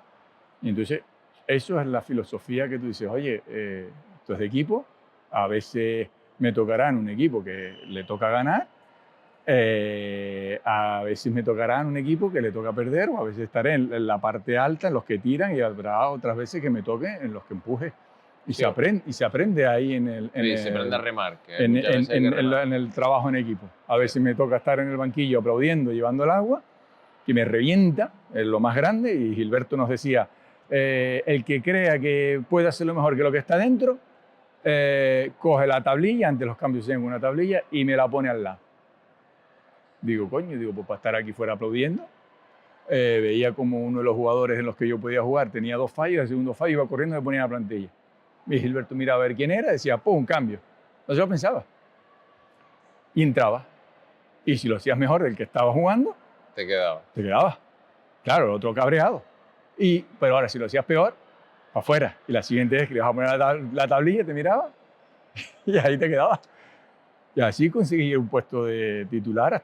Pues me lesioné una semana antes de los juegos el hombro, pero estaba jugando de titular, digo, para eso. Y cuando me tocaba estar fuera, pues oye, pues me toca jugar desde fuera. La palabra suplente no me gusta porque parece despectiva, no, chicos, están jugando desde fuera y son igual o más importantes que los que están aquí. ¿Por qué? Digo, porque tienen unas funciones distintas, entre otras, entrar en los momentos complicados por un jugador para hacerlo mejor de lo que lo está haciendo, ¿vale? Y porque son los responsables de mantener el ánimo de los que están dentro. Entonces, ese es el trabajo en equipo. Barcelona, Estados Unidos, Japón y casi Francia y casi Italia. Casi Italia. Tengo una pregunta que alguien, te lo voy a hacer ya que está por aquí. Dice, ¿te quedaste con la magua de jugar en Italia? Sí. ¿Esa es la primera? Sí, vale. ¿Ves? Porque no estaban las nuevas tecnologías. Te cuento la anécdota ahora o después, como quieras. Pero... Y la segunda es, ¿tú eres consciente de que con el nivel que diste, si estuviera ahora mismo el voleibol, ahora mismo estaría jugando en Italia? A ver, yo no era consciente. No, ahora. Claro, ¿Eres pero consciente? En aquel momento yo no era consciente. Mi conciencia eran sobre todo mis hermanos, ¿vale? Que decían, pero coño, si es que estás entre los 10 mejores del mundo de tu posición, de 4, unos Juegos Olímpicos, ¿han quedado en este puesto? Estás entre los mejores del mundo por niveles de recepción, por versatilidad, que España está en los 10, como los 20, como son los 30. Y decía, con la cantidad de jugadores que hay. Yo tenía una mente muchas veces muy negativa, eran ellos los que encargados de mi conciencia.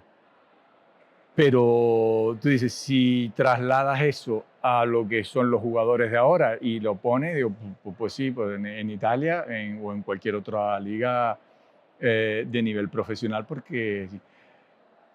Pero hubiera podido jugar en Italia, porque lo curioso es que después de Estados Unidos jugamos una temporada más y yo ya había decidido ya con 23 años, digo, necesito sacar una carrera, necesito hacer otras cosas, irme de acampada, hacer un curso de escribir a máquina, un montón de cosas que quería hacer y que no podía. Pero el chino que teníamos jugando aquí, que era un amigo que había conocido jugando un bilateral con ellos, se fue a Japón y me llamó desde Japón, necesitaba un jugador de tal. Digo, pues bueno, no es que no le puedes decir que no a Japón, ¿no? Y además eran unas cantidades económicas, en aquel momento 400.000 pesetas, que no las iba a ver en mi vida como jugador de voleibol. 400.000 pesetas. Mensuales, mensuales, ante 10 meses. Y digo, pues vámonos para allá. Y ya cuando estás en Japón, termino, me vengo otra vez para acá. No quería renovar en Japón, me ofrecieron una renovación, me ofrecieron más, digo, pero ya la cabeza no me daba. Y estando aquí suena el teléfono de descolgar, que no había de los otros, ¿no? Entonces me llaman del Paris Saint-Germain, no te llaman de aquí al lado. Dice, coño, París, es que no le puedes decir que no. ¿Sabes? Digo, entonces, digo, otro año jugando ahí. Y pues ya acabó allí lo mismo, hipersaturado, y ya tienes la experiencia y te vienes otra vez para acá. Y ya ahí no sonó más el teléfono, o sí sonó, pero ya no estaba en las horas en las que sonaba. Entonces al poquito vino la selección española a jugar un partido aquí al pabellón y nada, eran los compañeros que había tenido yo hasta hacía poquitos meses. ¿No? Entonces Rafa Pascual, que en aquel momento era le habían dado en el Mundial el mejor jugador del mundo, y jugaba en el Alpitur Cuneo, que era los Chicago Bulls de aquella época del voleibol. Era incontestable, ¿no? Era el mejor equipo del mundo con diferencia. Estaban nuestros ídolos, incluso actuales, ¿no? De aquella época. Entonces me llama, me dice, coño, dice, Héctor, yo te estuve llamando hasta hace 2 semanas a tu casa para que te vinieras con nosotros. Nos hacía falta un receptor, porque el que teníamos, y te llamamos, te estuve llamando para que te vinieras con nosotros. Pero al final, a los 2-3 semanas, apareció por allí un argentino que era la novia de un jugador, no sé qué, no sé qué, y ya, pues bueno, como no te localizábamos, nos quedamos con eso. Digo, ¿y para qué me lo dices? ¿Para qué me lo dices? Digo, aunque hubiera sido a ir a recoger balones, a llevar el agua, a las toallitas en los tiempos muertos, algo. Pero, o para que me dieran una camisa del Alpitur ahí como, ¿sabes? Para mirarlos, algo, digo, pero por eso digo que casi y tal, y eso fue ya, pues eso, 25 años, que fue cuando yo ya había colgado de las rodillas. Y después termina el Cisnero desaparece, Sí. vuelve a aparecer otra vez, aparece en Superliga 2, tú te vuelves a poner la camiseta y empiezas tu etapa que para mí me gustaría que tocarla, que es la parte de entrenador. Y vuelves entrenador Vale. para entrenar a tu hijo Héctor y ahora a tu hijo Hernán. Y ahora quiero preguntarte por cómo es eso de ser padre, entrenador, director del colegio. ¿Cómo llevas eso? Lo que decías antes, yo fui toda la vida hijo de, sí. ¿Vale? Hijo del director y de una profesora del colegio, hijo del presidente del club, hijo del presidente de la Federación Española, hijo de consejero también. No, y el hijo del director. Un consejero, yo no tenía relación con la política, o sea que no me influyó, pero cuando empecé a trabajar en el colegio era el hijo de y eso no siempre es positivo. La gente lo ve como, ya, es que es el hijo de, está enchufado, es uno no sé cuánto. No, es lo que decíamos antes, es una oportunidad, pero detrás de esa oportunidad, el trato que te dan mucho es o de oportunismo, de que se juntan a ti porque eres hijo de, o los que te hacen bullying por ser el hijo de. El hijo de ya van a por ti y a machacar, no sé cuánto, y eso yo lo viví hasta en la selección. un aislamiento, que lo que yo digo, aquí está pasando algo raro, que no da. Entonces, uno que era, se llevaba muy bien conmigo, dice, oye, es que me dijeron que tuviera cuidado contigo porque eras un pelota, que estabas todo el día hablando con los entrenadores, chivándote las cosas que hacíamos. Y era algo en lo que yo me procuraba muy mucho de no hacer, de estar cerca de los entrenadores para evitar eso, que dijeran eso precisamente. Y digo, ¿cómo? Sí, a mí me extraña, digo, porque yo te conozco, la relación que tenemos es totalmente distinta, pero me dijeron que esto y tal. ¿Quién fue? No, ¿quién fue para poder solucionarlo? Fulanito. 16 años, ¿eh? 16 años. Oye, fulanito, tengo que hablar algo contigo. Guadalajara. Senté. Me dijeron que estás diciendo esto de mí y me duele especialmente porque me has invitado hasta tu casa. No, coño, tú tienes que entender que claro, que ese carácter tímido que tienes tú, que no sé cuándo, claro. Digo, ¿de qué me estás hablando? Si hemos sido uña y carne hasta poco, y ahora me tratas de echar de la selección con esto porque estamos en el mismo puesto, y lo arreglamos. O sea, yo tuve la valentía de coger el toro por los cuernos y de decir, ¿de qué es esto? Y ha sido una forma de actuar que he tenido siempre, porque después me ha pasado con gente en el club, lo mismo, que los he cogido y decía, oye, ¿qué es esto? ¿Qué tal? Hay algunos que lo han negado y después han seguido actuando así, les ha ido mal. Pero es que me ha pasado hasta con entrenadores. Cuando vino el último año aquí un entrenador del club, ya venían predispuestos porque éramos los hijos de, ¿sabes? Y a meternos especial caña, especial exigencia, especial tal. Y después de un año de trabajo, reconocer, no directamente a nosotros, sino llegó a través de terceros, decir que se habían equivocado. Digo, que nosotros lo que demostrábamos era todo lo contrario. Trabajo de equipo, estar siempre disponibles, estar siempre... Tienes que dar más para demostrar que estás ahí, no por ser el hijo de, sino porque las condiciones que tienes son para estar ahí. Y que eres el primero que llega, el primero que tira del carro, el último que se va, el que hace, el que recoge los balones, el que absolutamente todo. Ahí Entonces, lo que estás diciendo me hace recordar a Steve Curry, que es hijo de su padre, fue una leyenda de la NBA y que muchos, incluso he escuchado a personas que, un psicólogo decir que no hay que, a que Curry lo tuvo fácil, ¿no? Curry lo tuvo fácil porque es hijo de y que todo va bien. Cuando para mí me parece que, y que no se puede tomar como un ejemplo, que hay que tomar como ejemplo a gente que ha salido de la nada y ha ido para arriba. Para mí yo creo que Curry tiene dos cosas por arriba de, de todo, ¿no? Lo llamaban el tobillo de papel, porque realmente se lesionaba un montón. Él mismo dijo, no, yo quiero ser grande, yo quiero trabajar al máximo nivel.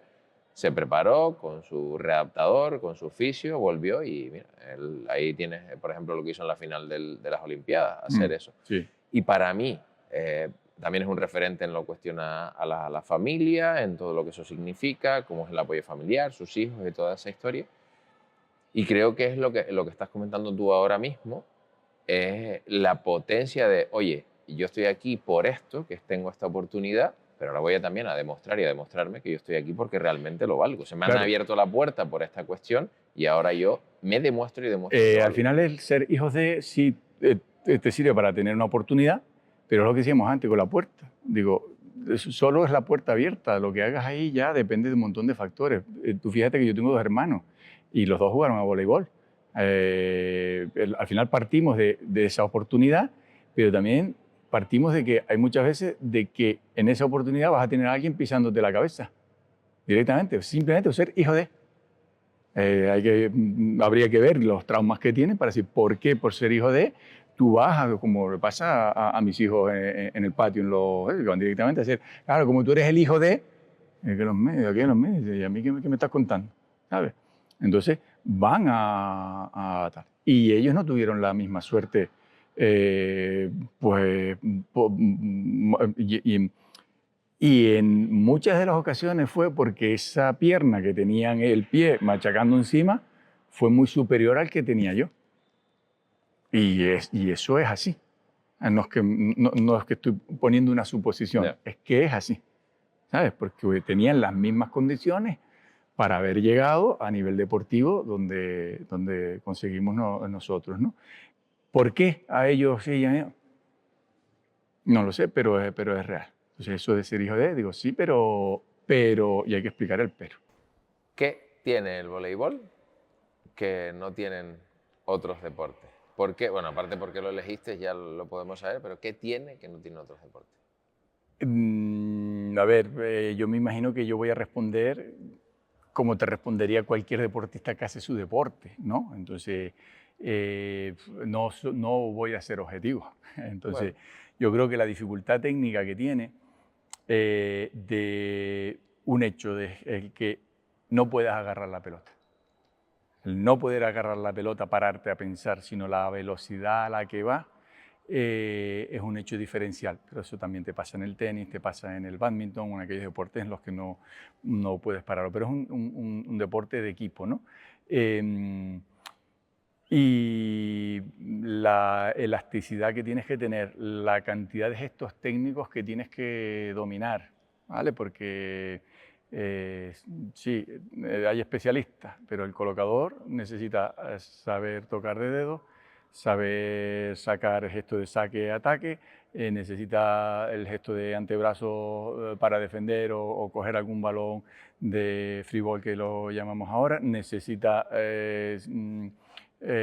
saber bloquear porque tiene que pasar por delante, ¿vale? Es decir, un deporte tan completo que al ser rotativo necesitas pasar por todas las posiciones, necesitas desarrollarte en todos esos elementos técnicos que aumentan el nivel de complejidad. ¿Vale? En los últimos años se ha introducido una figura que es el líbero, que tú dices, oye, el líbero solo tiene que hacer esto. ¿Vale? Ya está. Y me lo paso entrenando esto. Que utilizas los brazos y que utilizas las piernas, ¿no? Entonces, la plasticidad de ver a los jugadores, los movimientos, cómo se tiran, cómo a mí me llena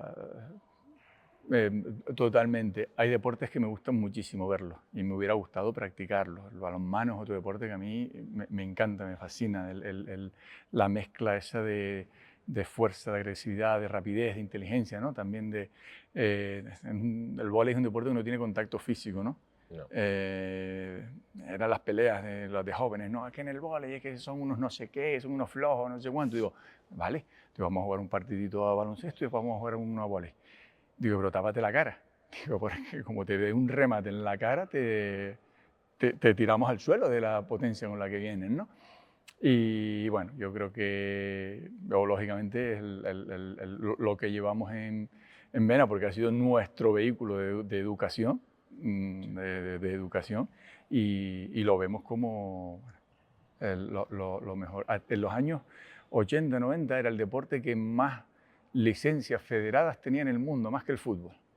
¿Por qué? Porque en los países asiáticos el deporte número uno era el vóley. Ya nada más con China y la India como deporte prioritario, ahí tenía millones y millones. Entonces, algo bueno tiene que tener y diferencial, pero de hecho, lo bueno que tiene también es un inconveniente.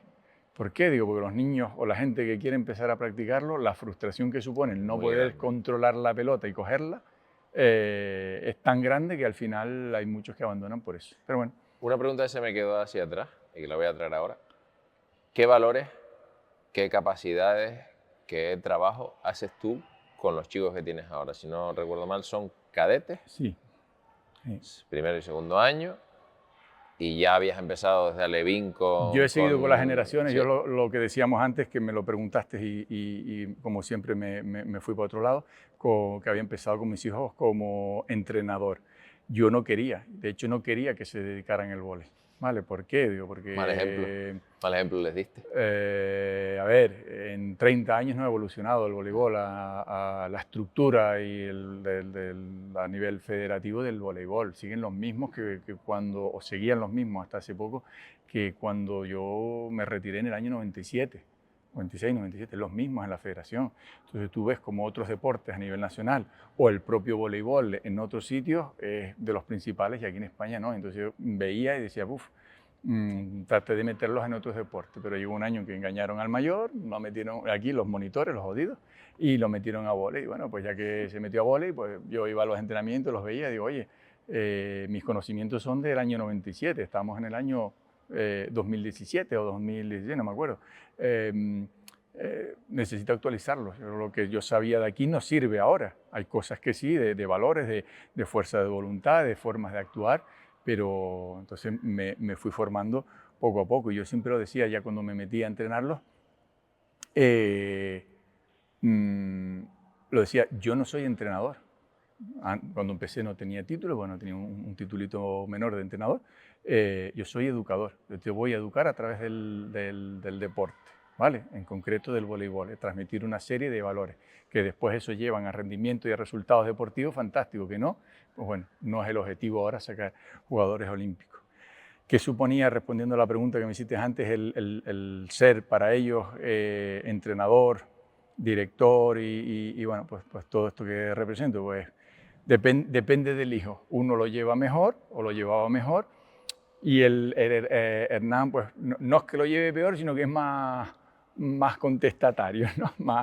Pero bien, vamos a ver, ellos saben la oportunidad que tienen de eso y lo bonito, aprovechan lo bonito de la experiencia y yo creo que bien porque, vamos, mi mujer, Hilda, la madre de ellos dos, se enfada normalmente porque dice, es que solo se habla de voleibol, aquí vamos a hablar de otra cosa.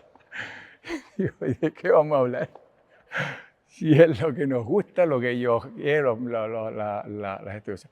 A veces no es fácil, ¿vale? Pero, ¿por qué? Digo, porque yo tenía especial rigidez con ellos.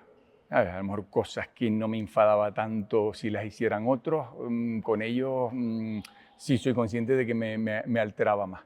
A ver, y también tienes que jugar con eso de que, claro, es que juega porque es el hijo de... lo mismo, ¿no? Entonces lo pasé muy mal, sobre todo con el mayor, hasta que aprendí a gestionarlo, en el que el primer cambio que hacía del equipo siempre era él. ¿Sabes? Como que lo sacrificaba, que los demás vieran que no jugaba porque era el hijo de, pero al final te das cuenta de que dice, mira, la gente que lo entiende lo va a entender, ¿no? Y la gente que no lo entiende no lo va a entender, te va a criticar igual. Y digo, pues mira, me voy a liberar de eso. Si tiene que jugar es porque se merece jugar y si no tiene que jugar es porque no se merece jugar, no porque sea el hijo mío. Y con el segundo ya no, ese problema no está. Yo procuro que jueguen todos, siempre se los digo, llega el partido el fin de semana, van a jugar todos, si tú has venido a entrenar regularmente y tu nivel de esfuerzo, de exigencia y de sacrificio ha sido lo suficientemente bueno como para que estés jugando. Y en el 80% de los partidos de la temporada vas a jugar el set entero, aunque falles 10 balones, ¿vale? Te mereces jugar porque te has comprometido y has venido a entrenar y tu compromiso durante el entrenamiento ha sido lo suficientemente bueno como para... Ahora, llegan las épocas en las que ya te estás jugando campeonato de Tenerife, campeonato de Canarias o ir a un campeonato de España y dices, oye, aquí vamos a procurar jugar con los que mejor rendimiento tengan en ese momento. ¿Vale? Y a lo mejor juegan un poquito menos, vamos a procurar que jueguen todo, pero vamos un poquito menos si el partido está complicado y necesitamos ganar. ¿Vale? Entonces, eso es un poco la filosofía de todo esto. Y al final me desvié de la pregunta que me acabas de hacer. No, la pregunta es, ¿cuáles son las características tuyas como entrenador que estás dándole a ellos? Te decía yo no soy entrenador, ¿vale? Yo soy educador, soy formador. Para mí primero está la educación en valores. No les permito, y trato de transmitirles toda esa serie de valores que son los que veíamos antes que estaban allí, a través de determinadas frases. Y el rendimiento llegará. Y no sabemos si ese rendimiento, por las características que tenemos nosotros, va a ser superior, igual o inferior al del resto de los equipos y si nos va a servir para ganar, perder o, bueno, empatar no podemos, pero bueno. Vale, o sea que mi objetivo no es ganar, es formarte, educarte a través de una serie de valores que solo transmite el deporte. ¿Vale? Por ejemplo, decíamos antes, frustración. Me pasa mucho con los niños que académicamente son excelentes, que son de 10 sobre 10 sobre 10. ¿Qué es lo que pasa? Que llegan al deporte y en el deporte no son 10 sobre 10 o no hacen a la primera un gesto técnico, ¿no? Son los que normalmente mayores frustraciones tienen. ¿Por qué? Porque están acostumbrados a hacerlo todo bien y de una forma relativamente sencilla, porque es algo natural. En el deporte no. Y entonces a esos niños hay que trabajarles mucho la frustración. Y la frase que poníamos allí, ¿no? Si no me sale, todavía. La oruga necesita un proceso, no un milagro. Repetición y repetición, y repetición. Y ya saldrá. Y saldrá de una manera o saldrá de otra. Pero trabajamos mucho la frustración, el respeto, la ayuda al compañero y toda esa serie de valores que solo es capaz de transmitir el deporte, ¿no? Como el esfuerzo, o sea, el sacrificio, la fuerza de voluntad, a los padres que vienen a visitar al colegio y tratamos de transmitirles esta idea de la educación a través del deporte, les pongo siempre el mismo ejemplo, ¿no? Digo, miren, imagínate que a nosotros cuando estudiábamos nos mandaban un trabajo sobre la rana, ¿no? ¿Qué hacíamos nosotros? Pues cogíamos la guagua, nos íbamos a ir a la Casa de la Cultura, sacábamos el carnet, buscábamos libros de tal, los sacábamos y llegábamos a casa y empezábamos a copiar cosas de la rana. Si nos salía mal, teníamos que tirar esa hoja, volver a... Nos pasábamos 2 semanas para hacer un trabajo de la rana, porque después tenías que buscar revistas, a ver si había alguna rana. Si no, tenías que ir el fin de semana al kiosco a buscar alguna revista de animales. Mira, está la rana, la cortas, la pegas, no sé, y te trabajaba 2 semanas de esfuerzo, de sacrificio, de trabajo, de dedicación, con un objetivo, para conseguir el trabajo de la rana. Y que además después llegaba el profesor y te decía, un 5. Digo, pero ¿cómo un 5? Que me ha ido la vida en hacer el trabajito de la rana, caligrafía, faltas de ortografía, no sé cuánto. Dices, coño, a ver, teníamos la frustración muy bien trabajada, muy bien trabajada. Ahora, ¿qué dice? Trabajo de la rana. Ni llegan a casa, ya con el móvil, y no te buscan la rana, no, te buscan trabajo de la rana. Pum, ponga su nombre aquí. Imprimir. Ya está. Eso no pueden hacerlo en el deporte. Aquel niño que no entrena o que no entrena nada, pero pues quiere llegar el fin de semana y quiere ganar, ¿no? Digo tú, o para estudiar los exámenes, digo tú, si tienes un partido el sábado y no vienes a entrenar lunes y miércoles, si el viernes entrenas 6 horas, no te va a servir. Yeah. Tienes que haber venido lunes y miércoles y viernes para trabajar las cosas que vamos a hacer en los partidos del fin de semana. Para conseguir darle bien a la pelotita y que te vaya allí de 10 veces el mayor número posible, el móvil no te lo hace, ¿no? El móvil te hace el trabajo de la rana. Hay una de las cosas, no. Hay una de las cosas que yo le digo siempre a los deportistas y es que, y ahora voy a introducirlo a preguntarte por una cosa que me has comentado, es ejecutar, ejecutar, ejecutar. O sea, da igual lo que te diga tu cabeza, tú si quieres que algo te salga es ejecutar, ejecutar, ejecutar. No queda otro remedio. Si tú quieres que una recepción vaya a doble positivo, lógicamente habrás tenido que hacer ¿cuántas? ¿Cuántas hacías tú en Japón? O sea, entrenamientos de 4 horas por la tarde, después de la mañana, con un solo ejercicio de 4 horas. Recepción. Los japoneses te reciben como Dios. Pero tú no estás acostumbrado a eso. Entonces, eso que estás diciendo tú, hay un sueco que le pone nombre, que son 20.000 horas de entrenamiento consciente, no me acuerdo el nombre del sueco, para dominar un gesto técnico. Y yo se los ponía, de hecho lo tienen en una camiseta que les hice una vez para un campeonato, ¿no? No sé si fue el que viniste tú, pero yo tenía aquí 20.000 horas de entrenamiento consciente. Y entonces decíamos, ¿cuántos entrenamos hoy? 2. Pues ya te faltan 19.998 para dominar el gesto técnico. Y es repetición, pero de entrenamiento consciente, lo que les digo yo. No es solo repetir, es visualizar, es verte después en la tablet que te repite el ejercicio, digo, para que hagas eso y que las 20.000 horas de entrenamiento las puedas reducir a un menor número de horas posible. Pero es así, o sea, es lo que estás diciendo. De la vieja escuela lo que tienes es no esperar rápido resultados, sino trabajar para poder conseguirlo. Trabajo, fuerza. Realmente yo lo veo incluso en los en los niños de hoy en día. Una profesora hace 2 años me sentaba conmigo y me decía, oye, es que tu hija es muy educada, trae todas las tareas, levanta la mano, es respetuosa y ayuda a los compañeros, es que es una estudiante modelo. Entonces, claro, yo la miré así, con cara de... primero... que los demás no. Sí, claro, eso es la primera es que los demás no, digo, me estás describiendo a una alumna normal de hace 20 o 25 años. O sea, digo, y la miré y le digo, yo no espero menos.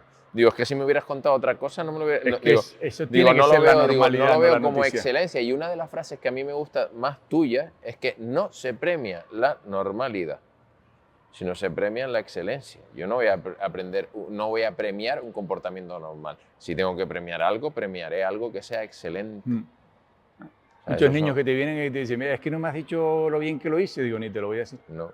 Digo, si tú estás haciendo esto para que yo te diga, no estás trabajando para mí, estás trabajando para ti. Sí. ¿Estás contento con lo que estás haciendo? ¿Te está saliendo bien? Digo, bien, ya está. Digo, yo cuando considero, cuando te vea, cuando tal, te lo diré. Pero si tú estás trabajando buscando solo mi aceptación, yo creo que, por lo menos yo no lo hago así, ¿sabes? Porque si no vas a estar siempre dependiente de lo externo para cualquier ámbito en tu vida. Y después están los niños que sí lo necesitan, obviamente, que vas a decirlo así, pero el que lo está buscando continuamente, que trabaja para eso, y mira, no, igual que bien a todos los niños, bien, súper bien, no se le puede decir que no, mira, cuando es una cagada y cuando está mal, se le dice, eso está mal, es una cagada, pero sé que puedes hacerlo mejor, porque te he visto hacerlo o intentar hacerlo, pero no te voy a decir que has hecho algo bien cuando no lo has hecho bien, ¿no? Te voy a estimular, te voy a motivar para que lo hagas bien, pero no te voy a engañar. O se enfadan cuando los cambia. Hay una, creo que fue con José Luis Oltra, que no sé si fue, creo que sí fue el que le pregunta, dice, no, ¿ha visto usted que su jugador ha salido enfadado porque lo cambió? Dice, más enfadado estaba yo, que le mandase una cosa y no la hizo, por eso lo cambié. Yo lo que les digo es, si te cambio y no te enfadas, malo. Te tiene que salir cabreado porque tú lo que quieres es estar jugando. Ahora, pero no te cabres conmigo, que te cambie, ¿eh? Cabréate contigo, ¿no? Entonces, pero no, normalmente los cambios son para decir, oye, ya sé que los otros compañeros tienen que jugar, pero cambiar porque uno está jugando mal o está haciendo mal, yo ya te decía antes, es raro, ¿sabes? Tiene que ser una circunstancia muy específica de un campeonato o algo, un partido muy importante, y entonces digo, sí, pero no te cabres conmigo, por lo que estás haciendo tú de Oltra. Digo, es que te he dicho ya 10 veces que tienes que estar aquí cuando ocurre esto, y no lo estás haciendo. Y además es que lo hemos entrenado 70 veces. Entonces, pues bueno. Pero al final es lo que decíamos antes, es que es complicado distinguir muchas veces de este tipo de acciones, pero bueno, hay cositas que sí están claras de formas de actuación, ¿no? Vamos a ir terminando, nos acercamos ya al final y me gustaría hablarte de, yo creo que algo fundamental en tu vida, que es tu familia, ¿no? Tu familia como el equipo invisible, ¿no? Tus padres, don Antonio, que nos dejó hace poco, y doña Inma, que son dos caracteres totalmente distintos. ¿Y cómo moldeó cada uno quién eres, o sea, tu figura, tanto hoy como antes? A ver, a mí me cuesta pararte a pensar en eso, ¿no? Porque tú dices, tú a medida que te vas desarrollando, lo que decíamos antes, eso no te para a pensarlo, ¿no? Cuando eres adolescente. Ya. ¿Cómo está influyendo mi madre en mi formación y qué cosas me está aportando mi padre?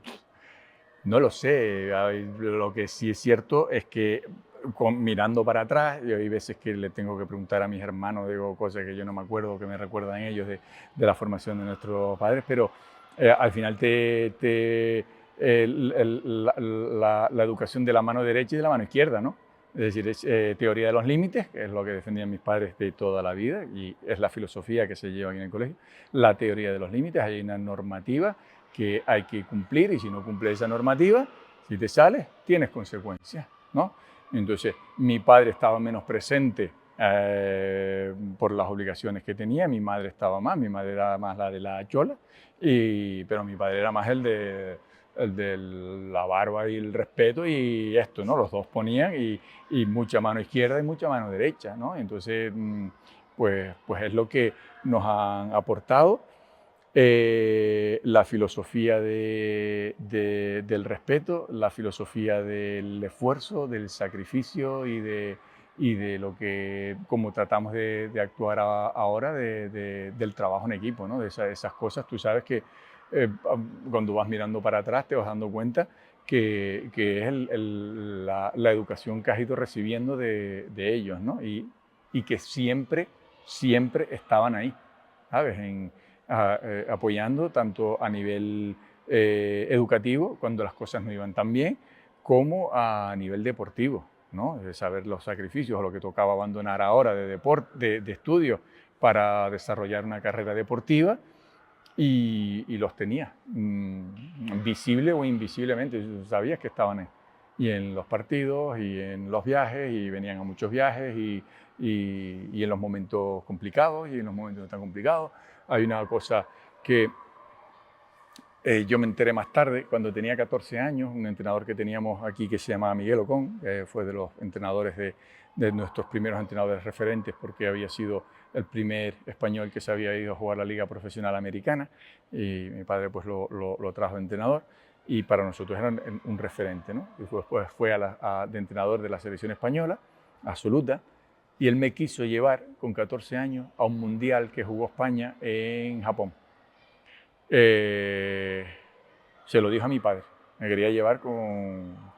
No he ido nunca a las yo he ido a las de mis categorías y a una junior superior a la mía.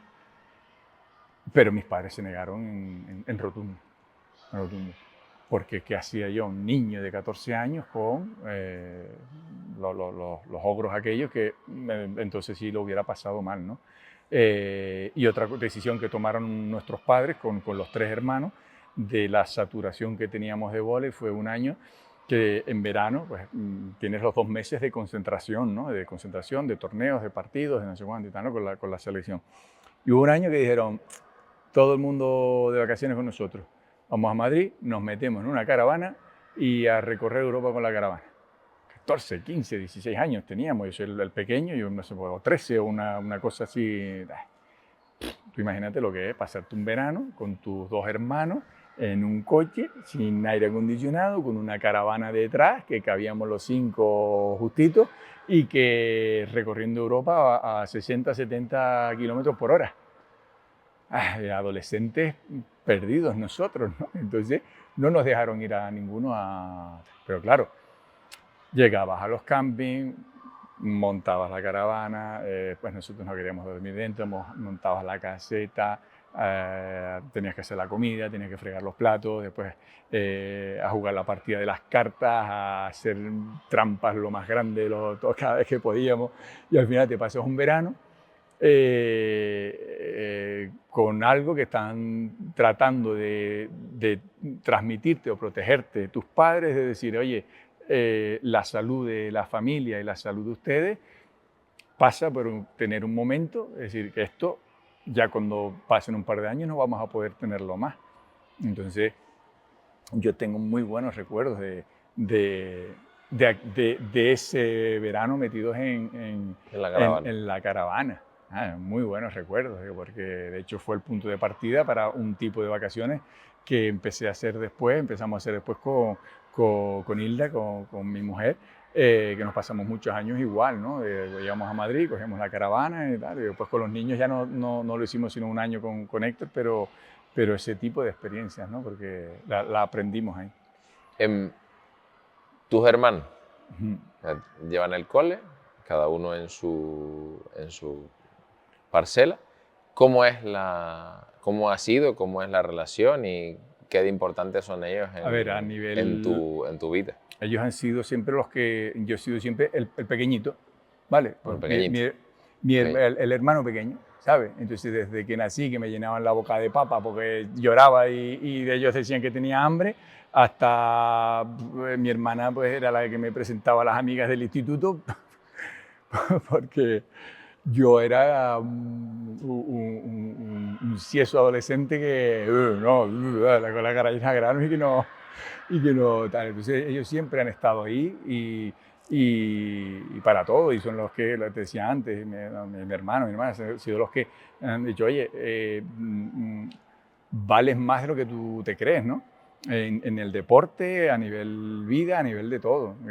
Y después ya cuando nos ponemos a trabajar juntos, seguimos en esa relación. Lo que pasa es que es un trabajo de mucha atención, de mucha... Y como es una dirección que está compartida por los tres, pues también hay momentos de tensión en los que yo esto no lo veo, pues no sé cuándo, tal, las reuniones, tal, pero al final siempre vamos en una línea común, aunque tú no compartas eso o uno de los tres no comparta, sabemos que el interés que hay final es superior a lo que podamos pensar nosotros de forma individual, pero lógicamente los hermanos pues, han sido el pilar fundamental en los buenos y en los malos momentos, ¿no?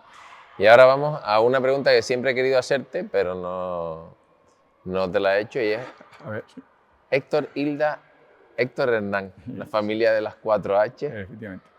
y es el núcleo. O sea, ¿qué objetivos tienes tú con la familia? ¿Qué representan ellos para A ti? ver, a mí hay dos cambios importantes en mi vida, lógicamente, ¿no? Que yo sea consciente. Uno es el momento en el que yo conozco a mi mujer, a Hilda, en unos carnavales, vestido de mujer policía, con dos globos aquí así, con las uñas pintadas, postizas, unas pestañas hasta aquí arriba, maquillado, peluca rubia. Y con una pedazo de porra, y veo a uno que va vestido de lechera, pero en vez de llevar los esos de leche, lleva botes de Tetrabric bajo un carnavales, y yo lo veo y me partí de risa de la ocurrencia y lo típico de carnavales, que vas a reírte con él y tal, y era un chico que hacía baloncesto, y Jaime, y me conocía del vóley. Y yo digo, pero ¿cómo me va a conocer? Digo, así, con estas pintas. Y entonces iba con Hilda y me dice, cuídala. Y yo, como soy muy obediente, la sigo cuidando. Entonces, nada, pues nos pusimos a hablar, ella iba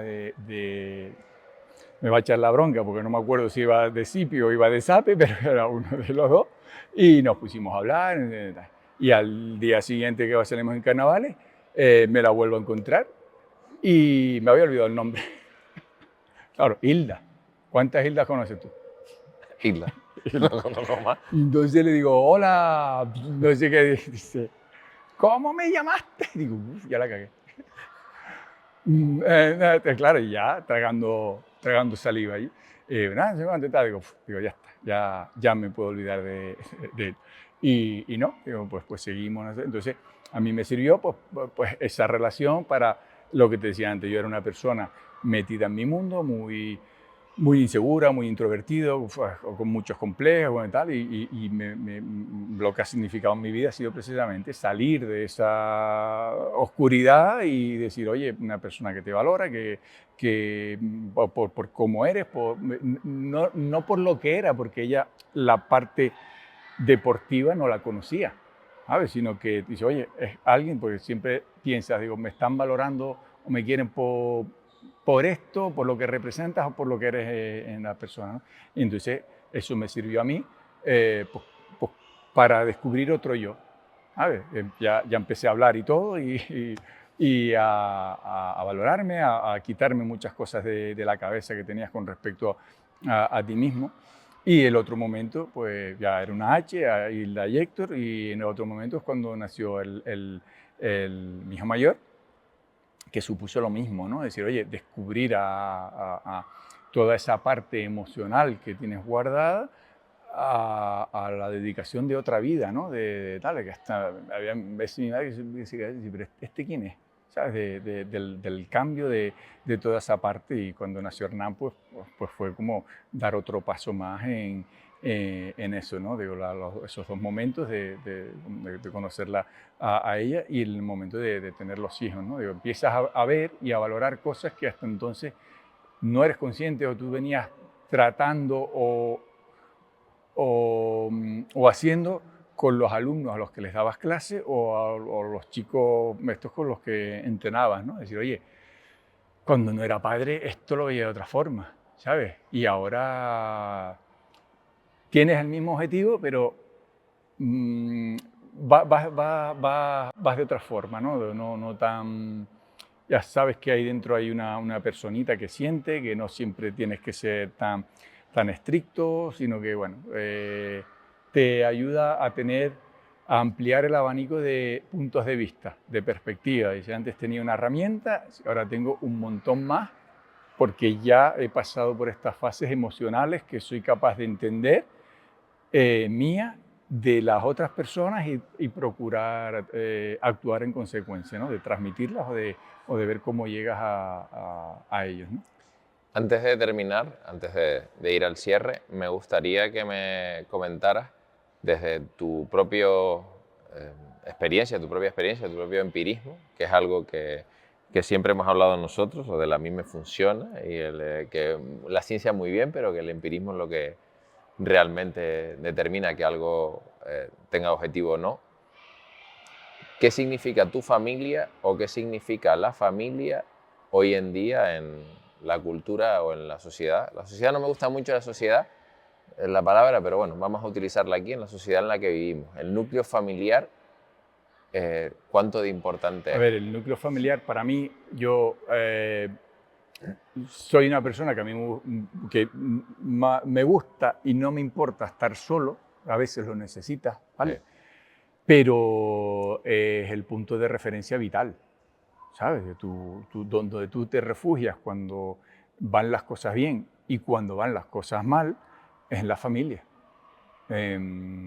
Para todo tipo de situaciones, ¿no? Aunque a veces no lo haces de la mejor manera posible, ¿no? Y consigues lo contrario de lo que quieres cuando acudes a ellos, que no vas y le dices, voy a acudir a ustedes porque estoy mal. No, sino que tú te encuentras mal o hay esta situación e inconscientemente estás en casa y con la familia pues comentas o actúas de determinado, sabes que lo estás haciendo porque eso es tu soporte vital, tanto la familia directa de mujer e hijos como la familia primera de padres y hermanos, ¿no? Y consciente e inconscientemente, ¿no? No te paras a pensar, es lo que te digo, no estás pensando que estás actuando así porque son el núcleo, actúas inconscientemente porque sabes que es así. Entonces es la referencia y el soporte para ti y de ellos hacia ti también, ¿sabes? Y eres consciente, digo, este cabreo, este enfado, esta llamada de atención, la asfixia que me tiene aquí continuamente, ¿qué hace, qué no hace, por qué me viste esto?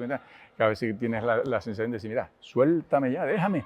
Lo comentábamos antes con lo de tus hijos, o sea, mis hijos en los entrenamientos, ¿no? Es que durante el entrenamiento, antes del entrenamiento y después del entrenamiento, suéltame ya con todo esto. Pero claro, al final dice, es que somos el soporte vital para ellos, la familia. Tienen alguna necesidad, pero no he sabido leerla, interpretarla, sí, el cómo está tratando de transmitirla. Y hay veces que en eso yo me equivoco, muchas veces. Sí, no, yo siempre. A la hora, yo me equivoco un montón, pero vienen y tal, y me dicen algo, y yo, hay veces estoy concentrado en lo mío, les atiendo, y hay veces me vuelvo a concentrar y digo, ¿qué?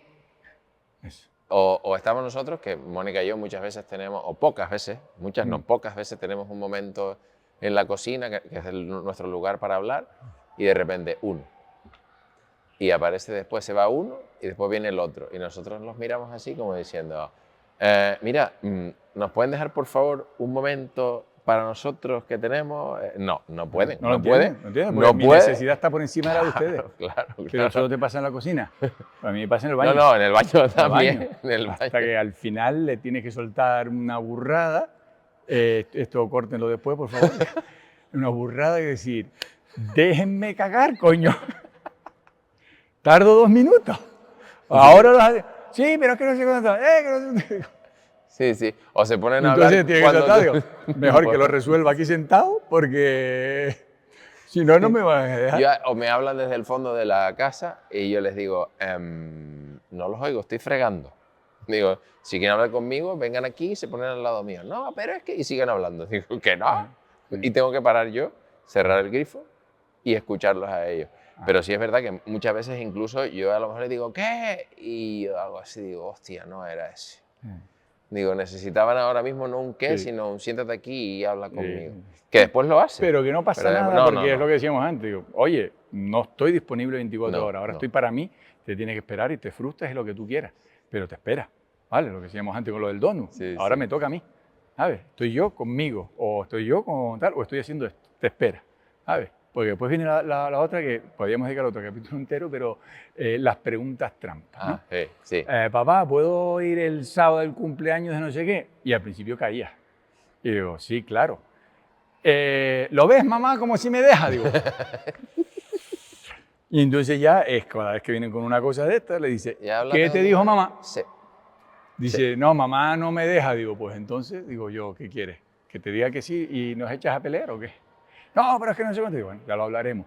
Sí, pero es que no sé. Ya lo hablaremos, mamá y yo, vamos a ver lo que tiene que... Digo, pero...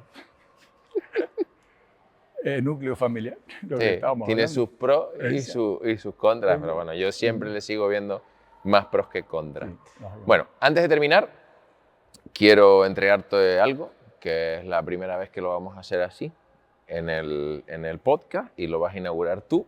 Todavía tiene algo que ajustarlo. El donut. El donut no, el donut no, el donut no. Pero bueno, espero que la puedas utilizar en los entrenamientos. Por lo menos vértela, no sé si Bueno, puedes jugarte, sí. pero Qué sí bueno. me gustaría Te que... iba a pedir una antes. Coño, dedicada y todo. Qué bueno, muchas gracias. Nada. ¿Talla de hombre o...? Sí, sí, es de hombre, es de hombre. Y yo digo, como eres Vale. alto, te va súper, tiene tu apellido A ver si y... dónde la enfoco ahí. Sí, ahí, El psicólogo que camina. totalmente. Ahí El está. psicólogo que camina sentado. Sí, no, yo mira, se lo comentaba el otro día a Venga. Eusebio, pero lo que nosotros hacemos es acercar esto al lugar donde la persona pues trabaja, donde es su ámbito de profesión y de persona. Y en este caso tú pues nos has abierto las puertas aquí de este pabellón y de este colegio. Y por último me gustaría que, ahí tienes la cámara, ahí, que tú cerraras el podcast. O sea, que de todo lo que hemos hablado... Yo lo tengo clarísimo, Robert, incluso hablándolo contigo y preguntándote un par de cosas, y con la presentación que has hecho, ¿no? Digo, yo, a ver, ya la pata que cojea dentro del mundo del deporte y más allá del deporte es la parte mental, emocional, como quieran llamarlo. Cuando empezamos a trabajar esto en los años 90, que no se conocía, aquellos equipos que mejor preparados estaban mentalmente, eran los que en igualdad de condiciones mejor competían. De hecho, aunque sea un poquito largo eso, me vas a permitir, Rob, que lo que hablamos antes de los ejemplos. Le preguntaban al entrenador de la selección rusa de voleibol de los años 80, campeonas de absolutamente todo, no perdían nada hasta que llegaron los americanos, y que tenían el problema de tener que elegir a 12 jugadores de entre los 100 del mismo nivel. Y le preguntaban cuál era el criterio para elegir a los 12 mejores. Y les contestaba, el entrenador les contestó sin dudarlos que eran los que mejor toleraban la frustración. Entonces, esto no es fácil de trabajar. Por eso mi despedida de este programa, agradeciéndote la participación, es recomendando el trabajo mental emocional. Conozco el que haces, haciendo una recomendación. Esto no está hablado, ¿vale? Esto es una cosa que sale de mí.